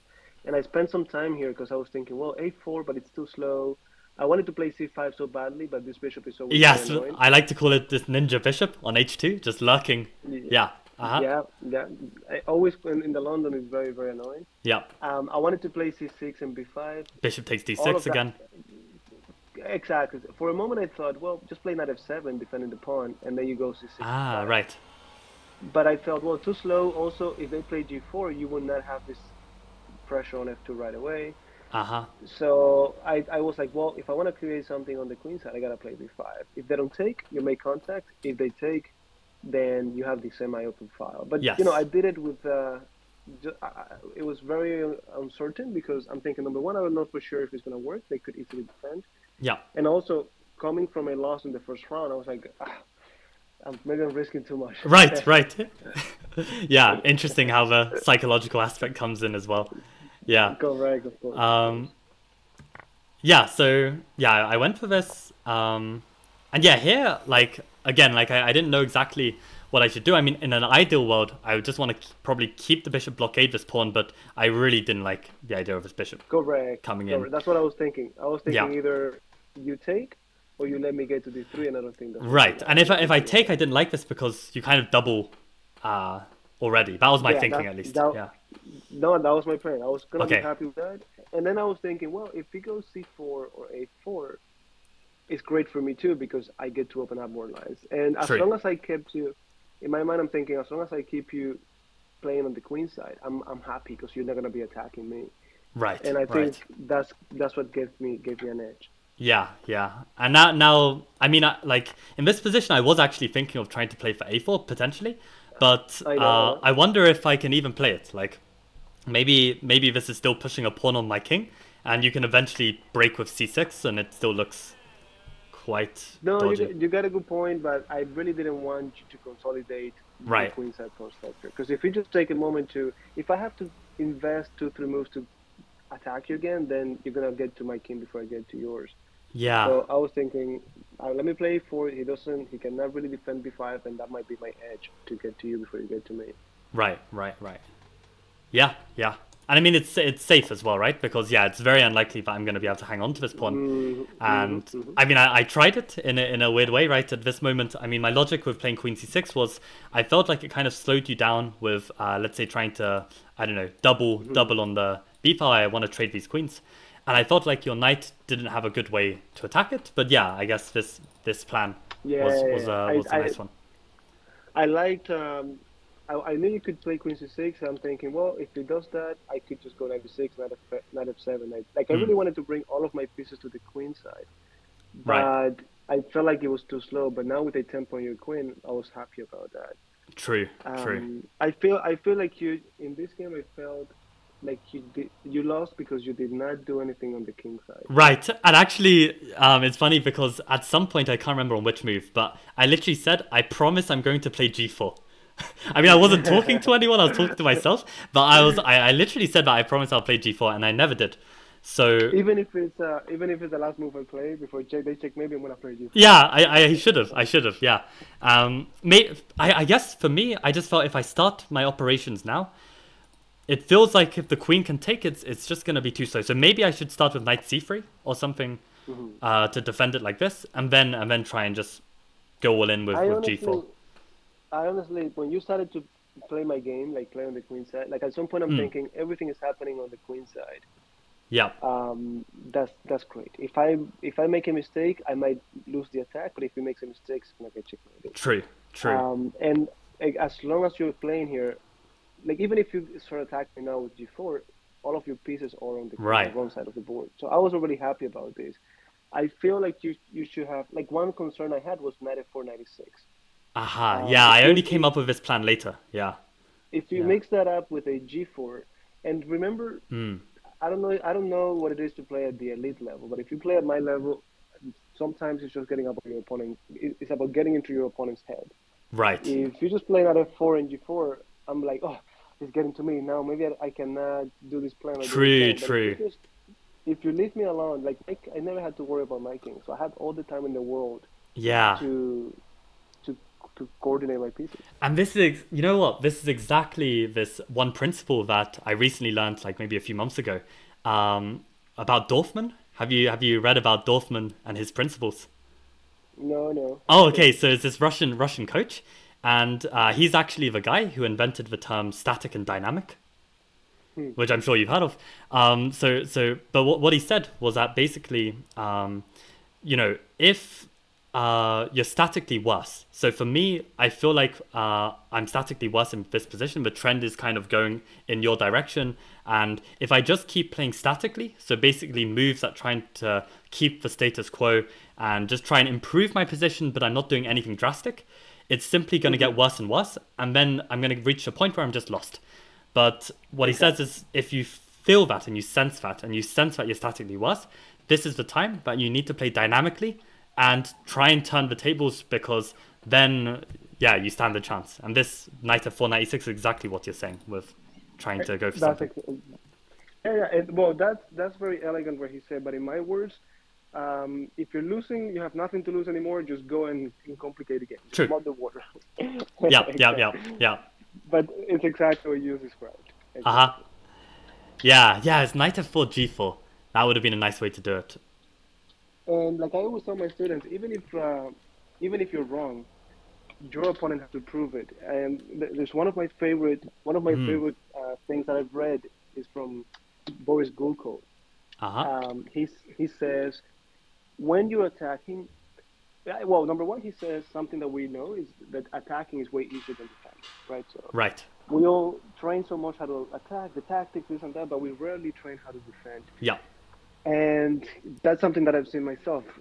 Sometimes the computer says, "Oh yeah, this position is equal," but that's the computer who knows how to defend and can True. calculate everything. For me, if you're attacking me, one out of one out of five, I'm gonna find the right defensive move, but Yes. the rest, I'm just gonna mess it up. Yeah, And exactly then the same the for other me, yeah. exactly, and the other thing that Google says is when you're attacking, the best move is typically a beautiful looking move, and then when you're defending, the best move is typically an ugly looking move. Uh-huh. And that makes it even more complex to say to be happy with it. It's like Right. it feels like this is a move, but I don't know. Often it's something like bringing the knight back or something like that. It's not as exciting. Yes. Th- those are interesting things to keep in mind as well. Right. But yeah, after you played Queen C6, Knight B6 had to be played, and I was not sure what I was gonna do with my knight. Like eventually it got to a very nice square on D5. Hmm. But of course, I did not see that far. I just knew my pieces have to go to the queen side. This is the queen side, and Yeah. then after A3, I was really happy with my other piece coming to the queen side. It was just that principle. If you're attacking on one flank, all of Yeah. the pieces to go there. And honestly, like I didn't even see this knight at all. Like I completely forgot about it. Like so, yeah, I should have kept that in mind. And actually, here probably I've still got this chance to play knight f4, right? Because then Mm-hmm. actually this knight e6 even stops this knight d8 Mm-hmm. square. So yeah, would And have been a nice find. even even if knight f4 is not good, it was very annoying to me. Now I have to Right. be concerned about that. Yeah. Yeah, very interesting. Very interesting. So, yeah, I played a3 because I just wasn't sure if one day you might even play a3 yourself Mm-hmm. and Makes just sense. get these dark square weaknesses where, okay, right now my pawn is blocking your bishop, but as soon as it's not, then I'm completely toast. That was my feeling. So Go right. I thought if I've got the time, I'll do this, and I didn't see this plan to displace my queen, so this was really nice. Yeah, and yeah, I was making a lot of queen moves, but every time though I was still like gaining a tempo on your piece, so I thought that maybe it was Mm-hmm. somehow justified, um, and I felt happy about trading some of your pieces off, and I felt actually around here, like I thought maybe I might survive, like this queen takes c7 moment, like I thought, Yeah. yeah, Here the thing is, I was calculating. I was like, yeah, I could play d5, or I could go 90. Oh no, wait, what did I see? Oh, I could do something like c6. No, because d6 is hanging. What did I see? Mm, well, the point is, I I thought you couldn't play queen c7 because of queen b2. I mean rook b2. yes, So I yes, was right. So I was so happy about that, and I'm thinking, well, I have some potentials 96, but I didn't realize that when I played d5, the the bishop, bishop is also defending. yeah, And when this happened, I'm like, oh man, I cannot play. I was about to do it, and then I realized, oh, even if the rook takes, the bishop can hang it. And then exactly, yeah, I'm thinking, I can't believe. I was thinking, I'm just too rusty. I can't believe I'm missing this little thing. uh-huh. And then I'm calculating, and then I'm thinking, well, it's not so bad because now when I take, if he takes with the rook, 96, rook has to leave, I take, and then all of a sudden I'm good. But I didn't Yes. realize, like here I Uh-huh. spent a lot of time because all of a sudden I realized, oh, he could just take with the bishop, and I've Yeah. done nothing. So in this And I position, okay, you thought, spent 35 seconds. So I'm curious, like, if you can put into numbers, like, how many seconds do you think it took you for you to recover from that tilt of, oh, like, I'm rusty, I'm missing this kind of stuff? Like, did that take like 5 seconds, 10, oh, 15? no, easily between 7 and 10 seconds. Okay, interesting, yeah. Easily between, yeah, because I'm again. So you play this. instantly I grab my rook to take on b2, and as I'm dragging it, I'm like, oh, the bishop is there. Right, right. And then I go, oh, I can't believe I missed that. Da, da, da. So maybe 10 seconds for the whole thing, and then I'm thinking, oh, wait a minute. If I take on c7, he takes with the rook, I have 96.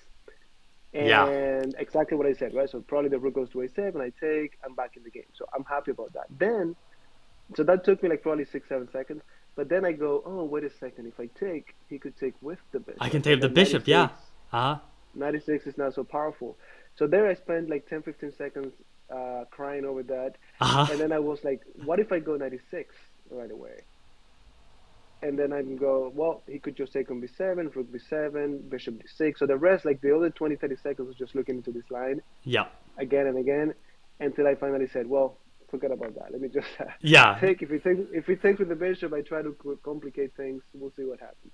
Right. And you know what? Like, until this very moment, I didn't even realize that I had this bishop takes c7. I mean, in my head, I just thought that you'd blundered this. I also thought that your plan was to play rook takes and you just missed this. So I stopped calculating, which is like a huge mistake here, because I just thought that, now this is something a concession. Surely bring the rook to the 7th rank is gonna be right. But of course 96 is a fantastic move. So I think it was Reddy who said, and that stuck with me, he said, be very careful with logical moves. Be very careful with logical moves. I need to hear that. It's something like that, or something like never trust the logical moves or something. Right. Play mechanically and they get us in trouble. Yeah. Because as you say, if I took with the bishop, then I actually keep a pawn up, and your bishop is bad. Like I thought, if you took with the bishop and then 96, I thought just bishop d6. And then when I move the rook, you could always block my rooks, but putting it on c5 or b4. Exactly. And actually, probably I'm even going after this pawn. I'll just play knight b1, knight c3, and pick up this pawn. And bring the rooks to the c file, and looks great. At that point, I have no chance. I have no counterplay. Right. Yeah, and I completely missed. Like, it's crazy. Like at this moment, I played rook a7. I saw this idea, and the only thing I saw here was that you were hitting this pawn. I completely forgot that I've got any pressure on, because it's been, I don't know, maybe it's been like several moves now that your bishop's been out of the game on this diagonal. Forgot about 15 seconds too. Yes, this was a moment in the game where you went from being up on the clock to being down on the clock. Yeah.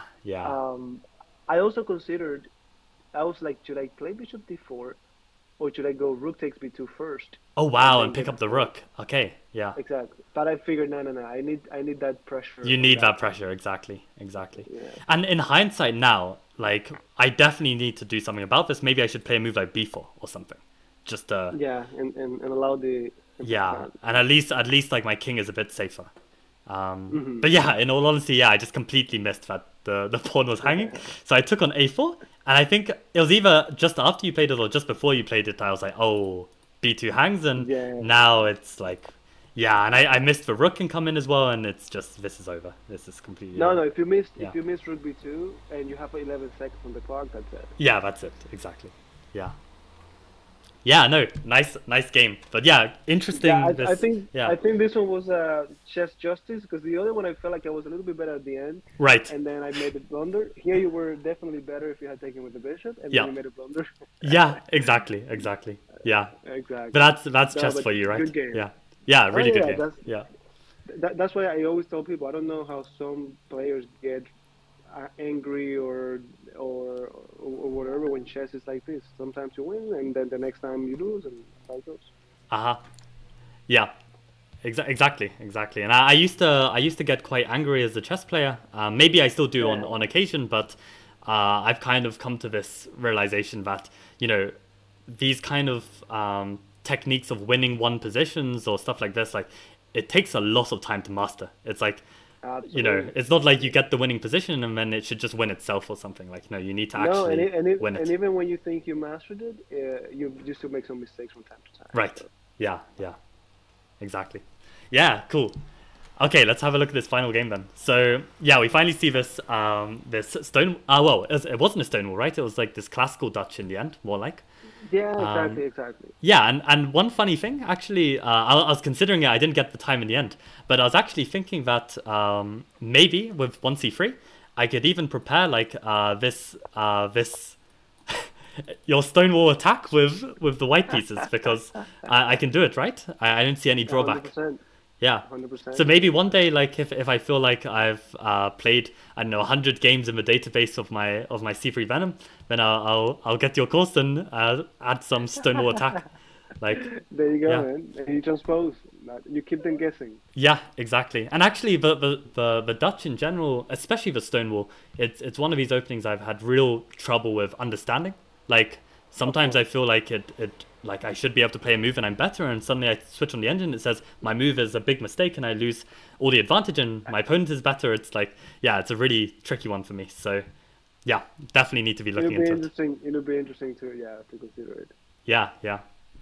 Um, but yeah, was there a reason why you decided not to go for Stonewall? Was it similar like prep kind of reasons or? Well, no, the reason is I never played the Stonewall as black. I've never played it as Ah, black. okay. Never. Yeah, when I played the Dutch, but I play more like this, the classical or mainly the Leningrad lately, where I Right, just play like this. And but yeah, I've never played. I only played the Stonewall as white because I have that extra tempo. right. Not that I don't think it's a good opening as black, but I've never played it as black. I've always been loyal to my King's Indian, Aha, and right. if I play the Dutch, when I play this mainly to suppress my opponents, I Mm, play just the Leningrad.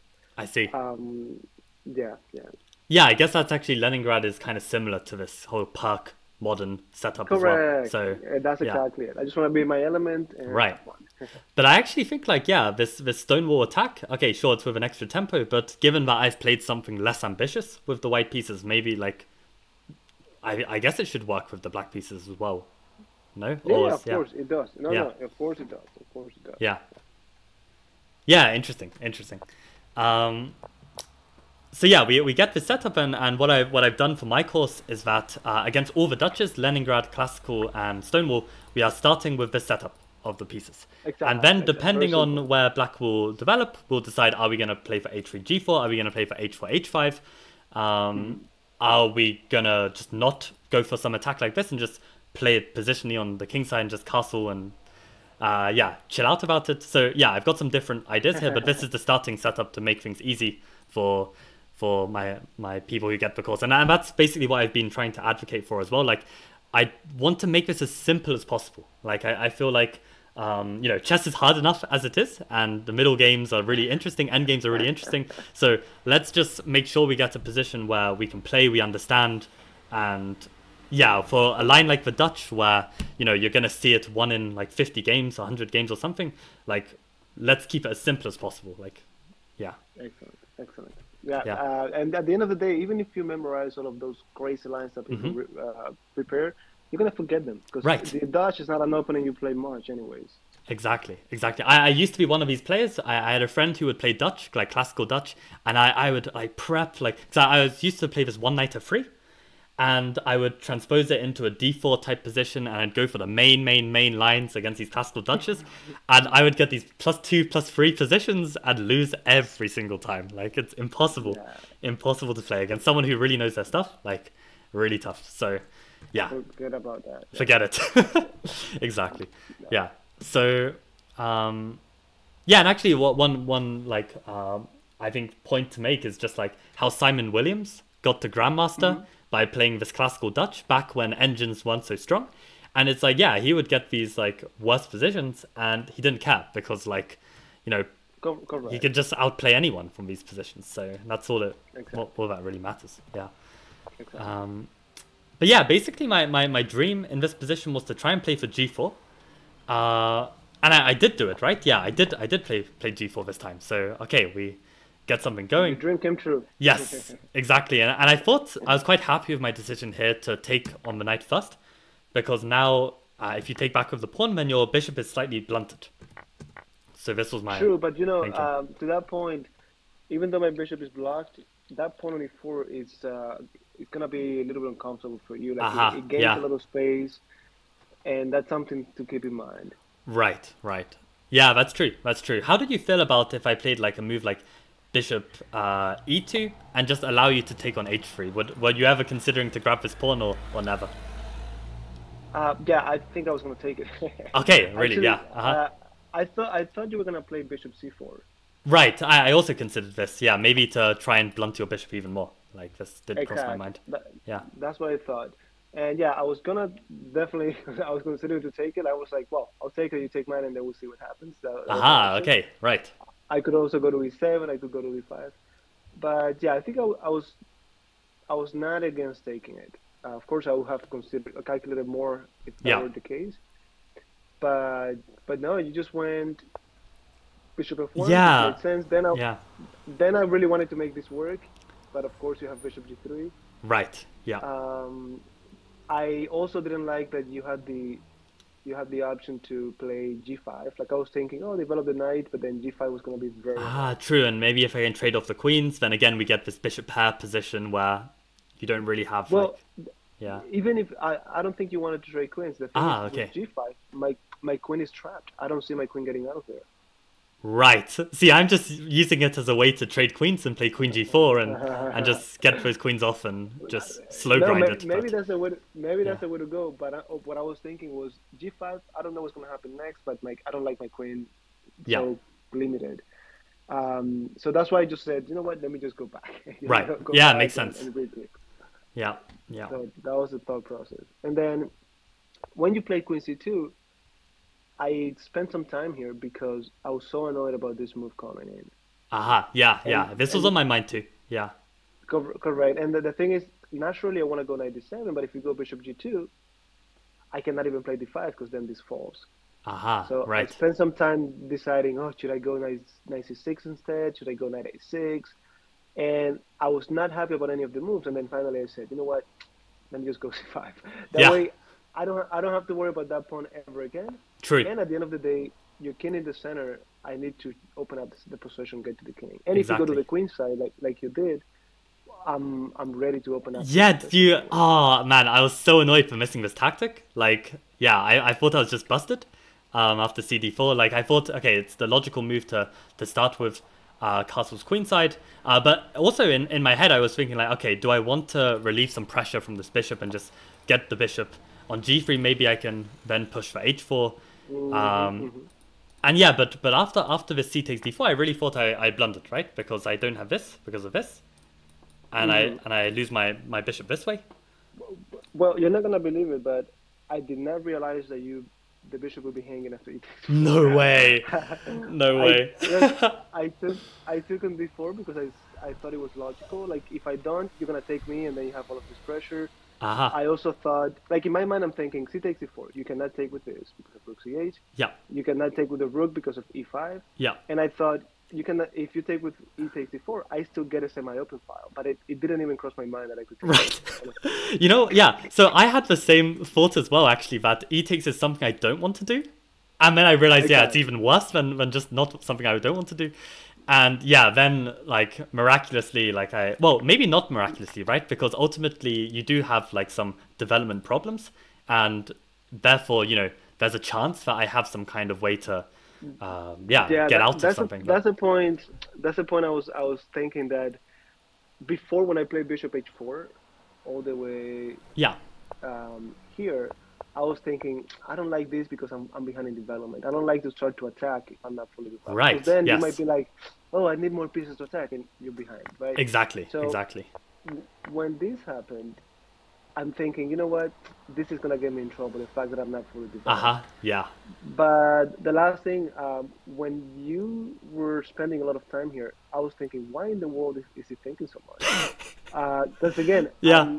I didn't realize this. So I'm thinking, look, this is not ideal, but it's not that bad. Right. But I didn't realize that. And then when you play rook before, I'm thinking, well, definitely. Well, the first thought was, what am I missing? Because this is a Yes. fork. Right. And I looked, and I was like, nah, he has to be looking. Maybe he's just looking for this. But I didn't realize that you went into this line simply because you didn't have many options. Right, right. Yeah, I think this is going to be really refreshing for the viewers as well, because I think a lot of them will feel like, you know, a titled player, you know, they're never going to miss anything like this, and I'm so stupid for missing this type. But nah, it happens. Yeah. No, those who follow me on when I do live streams, they can see me making these silly mistakes. I see. Always tell them, getting the natural master is not that complicated. It's nothing compared to grandmaster or anything like that. Right. Yeah.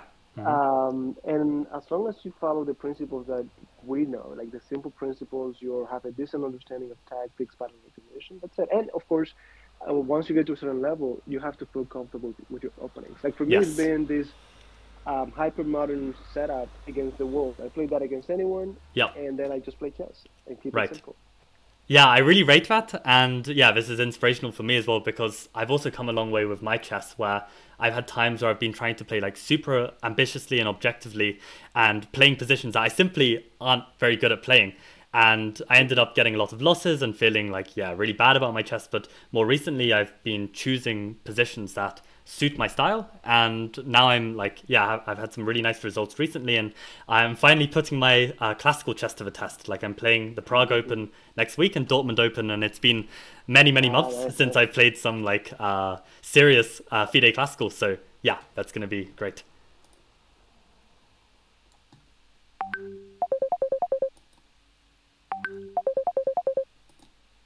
Hello? Oh, sorry about that. No worries. Yeah, no, I was just basically saying that, yeah, Prague Open next week, Dortmund Open. Playing those tournaments. Yeah, exactly. Well, so it's going to be interesting because, I mean, yeah, like my repertoire, maybe it's not like the most objectively sound, but I fancy my chances, and I feel like, you know, I'm playing like my best chess like for a long time. So yeah, I'm happy with where I'm at, and yeah, excited for what's to come. Very nice. And yeah, don't worry about it, man. I don't think you're gonna get in trouble. If you get in trouble, it won't be because of your opening. Right. Exactly. So exactly. Yeah, we'll do. Cheers. Yeah. So yeah, this I was quite proud of even finding this resource and not just hanging a piece, even though okay, maybe I would have gotten away with it. But yeah. Yeah, in this position, like somehow after this moment, yeah, I predicted 97. I mean, it's probably the only good move. I didn't have like a complete clarity on what my plan was. I spent so long just trying to find that resource. I didn't really have a second to work out what to do.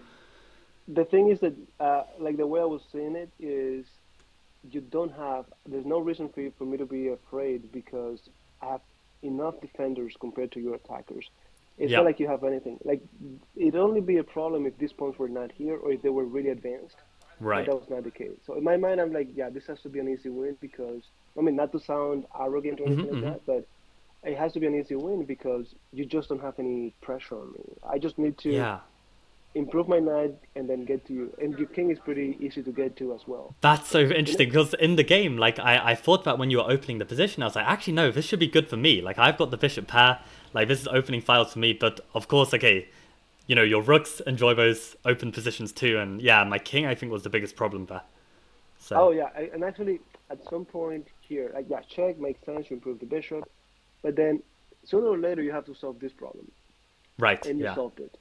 But then notice how the same tempo you won over here, I wanted. Yes, and actually this bishop c4, my idea this whole time was, okay, if it ever gets hit, I'm just going to go back to b3, and I felt like this is a good diagonal to stay on. And the problem is there's knight c5. So yeah, that's I think, the thing that had I seen that, yeah, I just wouldn't have played bishop c4. Like I think it's not just play bishop g3 and f4 or something. And but even with that, whatever you play, it's very easy for me to start bothering you. True. And that's the thing. It's not. It's different if you like. Let's say when you did what you did. Let's say I had to do something else, and then I have lack of development. Then you could organize something quickly and get to it. Right. Yeah. But the fact that this didn't really come with a tempo, I solved it by improving my knight. That's it. That knight is the key defense. Yes, exactly. Like bishop d3, just knight f6. Yeah. Exactly. So when you did this, I'm thinking, well, I come with a tempo. My pieces are active. There's no way I'm losing this. And by the way, when I say there's no way I'm losing this, I say that to myself to reassure myself. Yes, right. Sometimes I give my opponents too much credit. So I'm thinking, look, as long as I have my pieces developed, I shouldn't lose this, and if I lose, I'm gonna ask for a refund on all of the strategy books that I bought. Right? Yeah, right.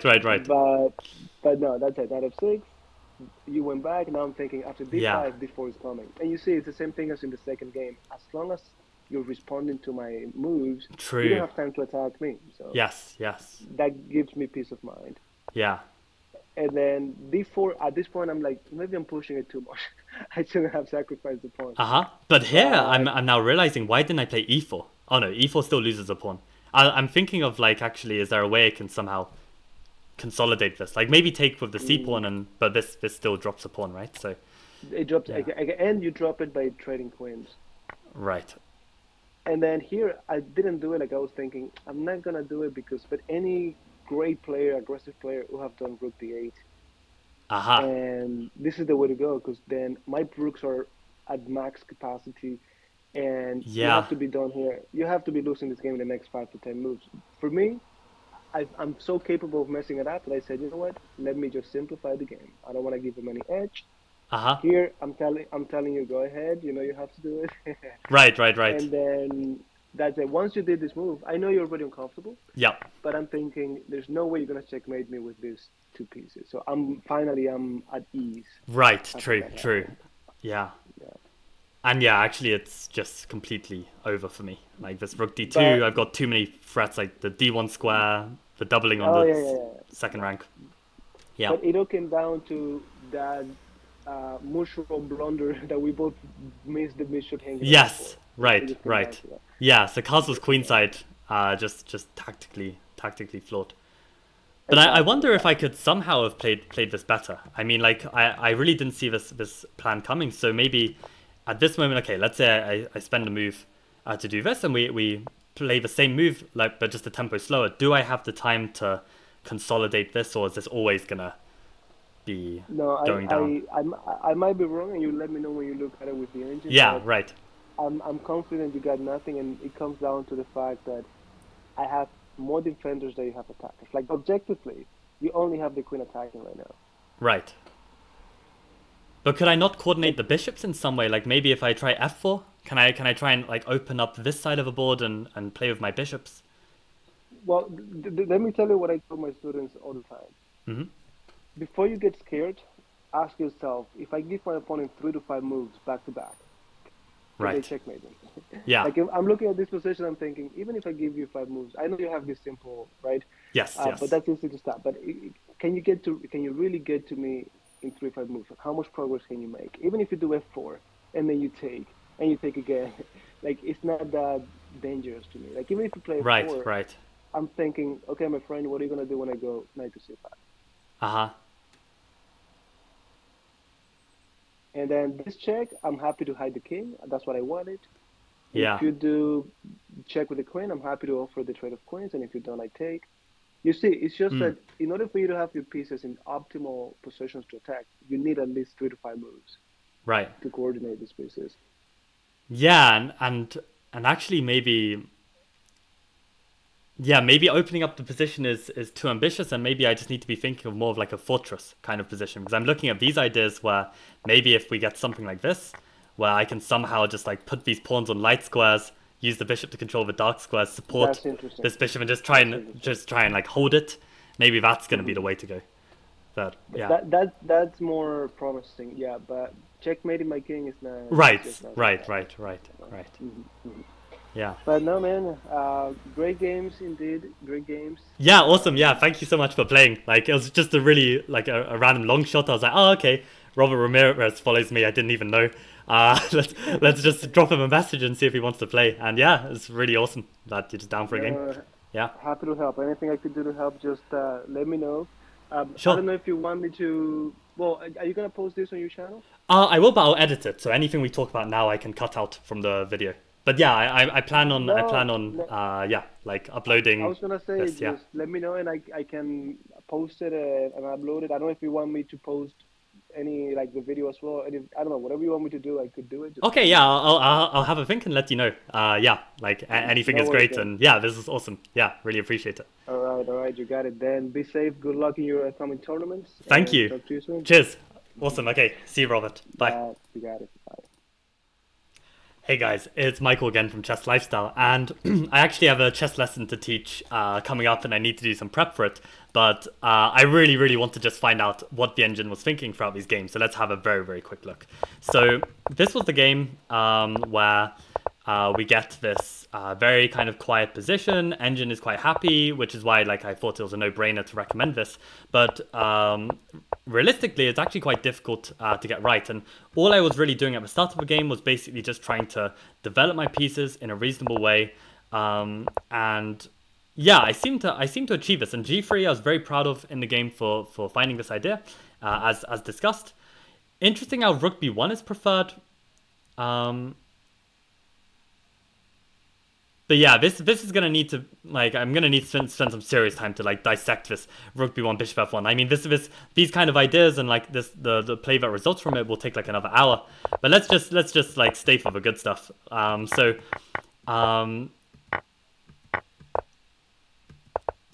Yeah, a pretty tense game. But I mean this game oh wow, I can even take the bishop here.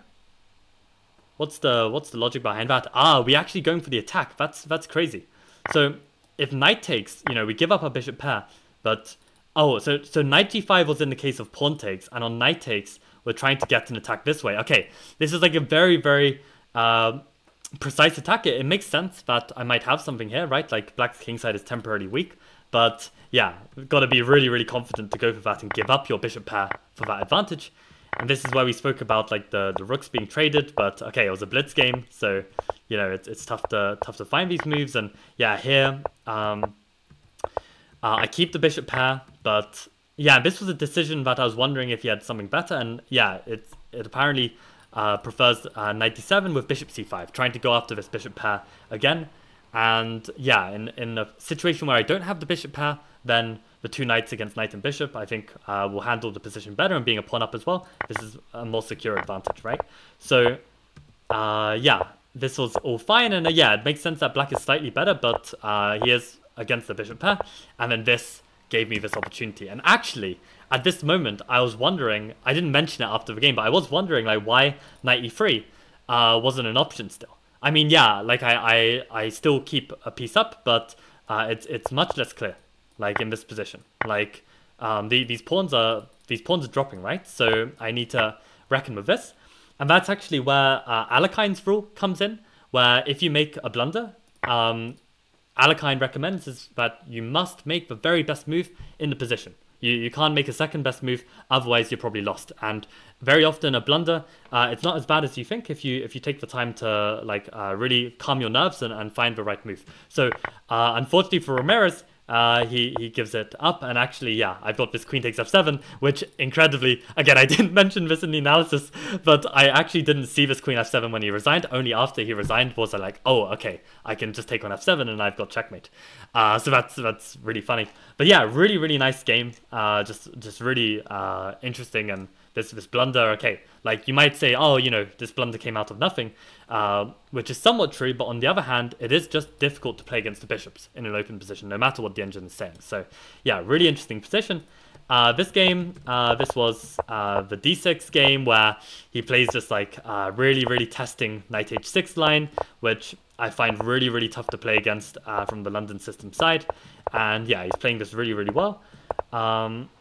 And yeah, okay, I actually take on b5, and this was my best chance. I mean, there was also this line, right, where I wanted to try this g4, and on fg4 play bishop g3. I didn't even notice actually that I have this, but I'm surprised. Queen h4 isn't strong. I've got knight takes e4, and I actually hold like this. I didn't see this move at all. If I saw this, then maybe I'd go for this. I completely overlooked this knight e4. It's a really nice move. So yeah, want to know for next time. But yeah, taking this was a good idea. c4 top move. Really happy to see that. And yeah, apparently this is okay. And my plan originally to play with knight c3 apparently is strong. But I didn't go for it in the end. I don't know why. What I was afraid of here. Looks like, I mean, this was my original plan with why I put the knight on e2 and why I was never looking at f4. I can't explain it. Maybe I just thought queen c6 was better. Maybe I just thought that the queen can come to b6, and I felt like maybe this is a problem. But okay, actually I can even bring the knight to d5. I didn't even consider this. So okay, what about like queen b7? Maybe this is a better way. Control this and try and double and put pressure. But yeah, maybe the point is that, okay, you can add pressure to this pawn, but the knight is ultimately holding it. So maybe this would have been the better way to go. Instead, I tried to use the queen to disrupt Robert's play, but knight c4. Yeah, looks like a better way. Yeah, just to try and trade off this piece, and yeah, if they have to take back with the pawn, then we close the file. If they take with the queen, then we trade a pair of queens.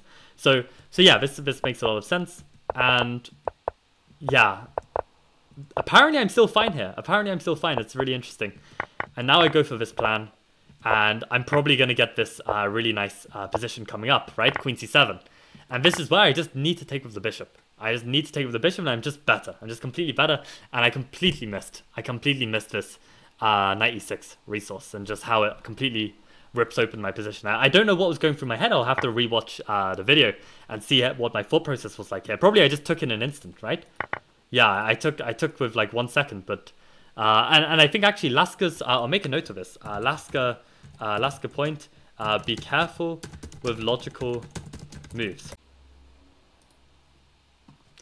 Hey guys, it's Michael for a third time, and actually my Streamlabs just crashed, like my whole computer just crashed, and the thing is it restarted after like a second or two of pause, so I just ended up carrying on, thinking that everything was fine, and actually turns out nothing after this point was recorded. So unfortunately I've actually analyzed all of the rest of the games, so you won't be getting my raw reaction to the engine. But yeah, still it's really interesting to go through, so I'd like to go through it anyway.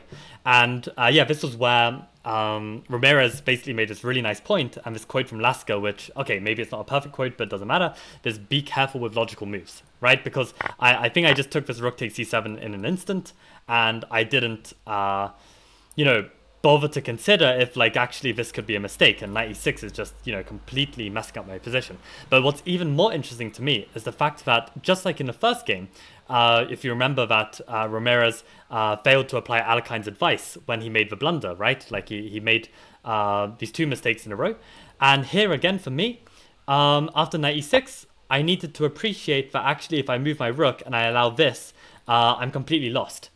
And here I could still fight on with this move rook g7, and maybe a move like bishop d6, bring the bishop over to b4, and you know, the only file that I have to worry about is the c file. Maybe if I can keep it under control, right? Like I've got all these pieces helping to protect these entry points.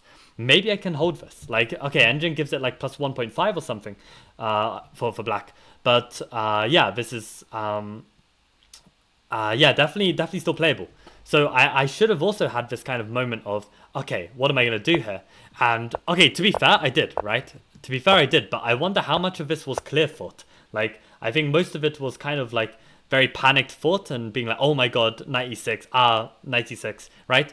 Like, it wasn't clear calculation. If I could be more clear, then I think I'd do better here. But yeah, now this is completely lost, and yeah, this is just over. But yeah, really interesting game.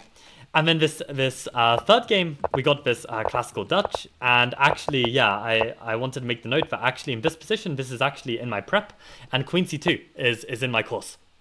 Because the point being is that, yeah, I'm still preparing to play g4, and actually these ideas like bishop h4 are simply not working. Here I can just take and just win the pawn, so you're not even getting any activity like this. So after queen c2, black would need to capture, and now because the rook is on g1, you can capture with a knight, and you are getting ready to push for g4. You're going to castle queenside. This is actually in my course.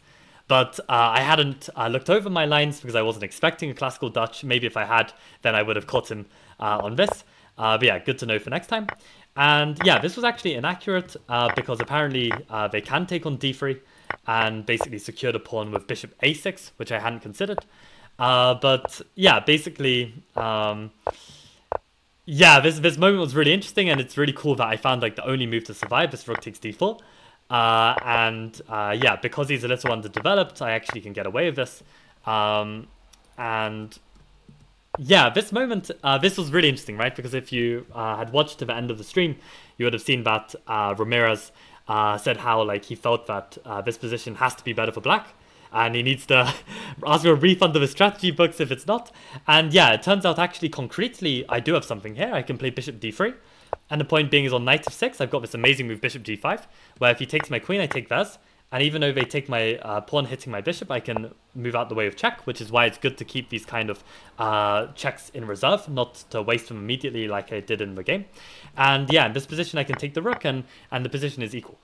So actually I've got this play. I mean, actually even here I can play bishop d5 first and keep an advantage, but then it gets even more crazy with knight h3, so I didn't even bother. But even actually this line, bishop g3, which I was saying about after the game and suggesting that maybe I could play with f4 and actually maybe try and get this like fortressy type position.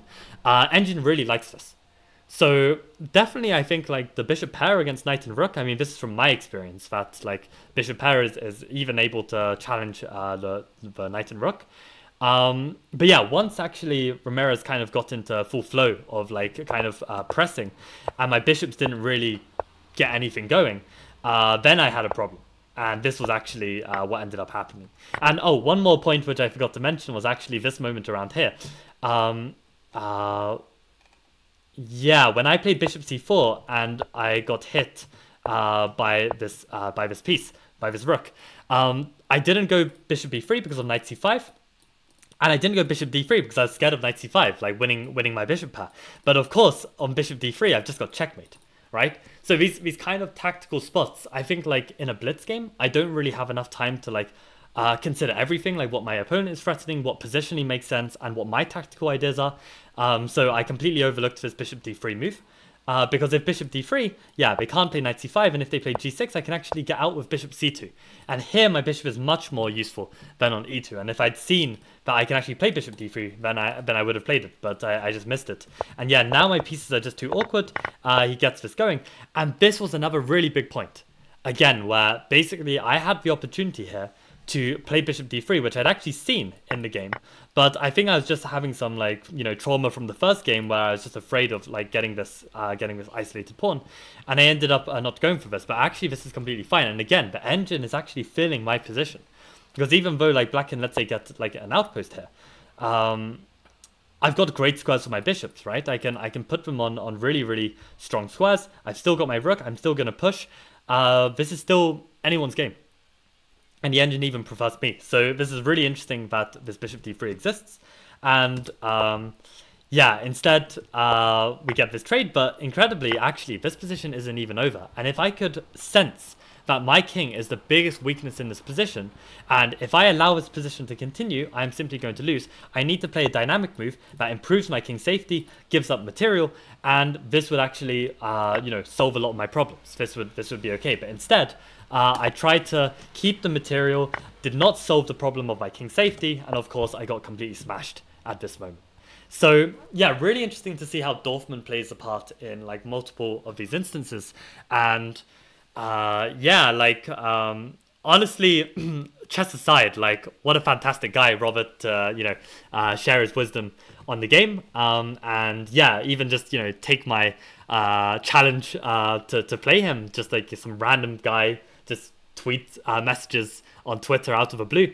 So yeah, really cool that he was down for this match, and yeah, I think we both gained something from the match, so that's really cool as well.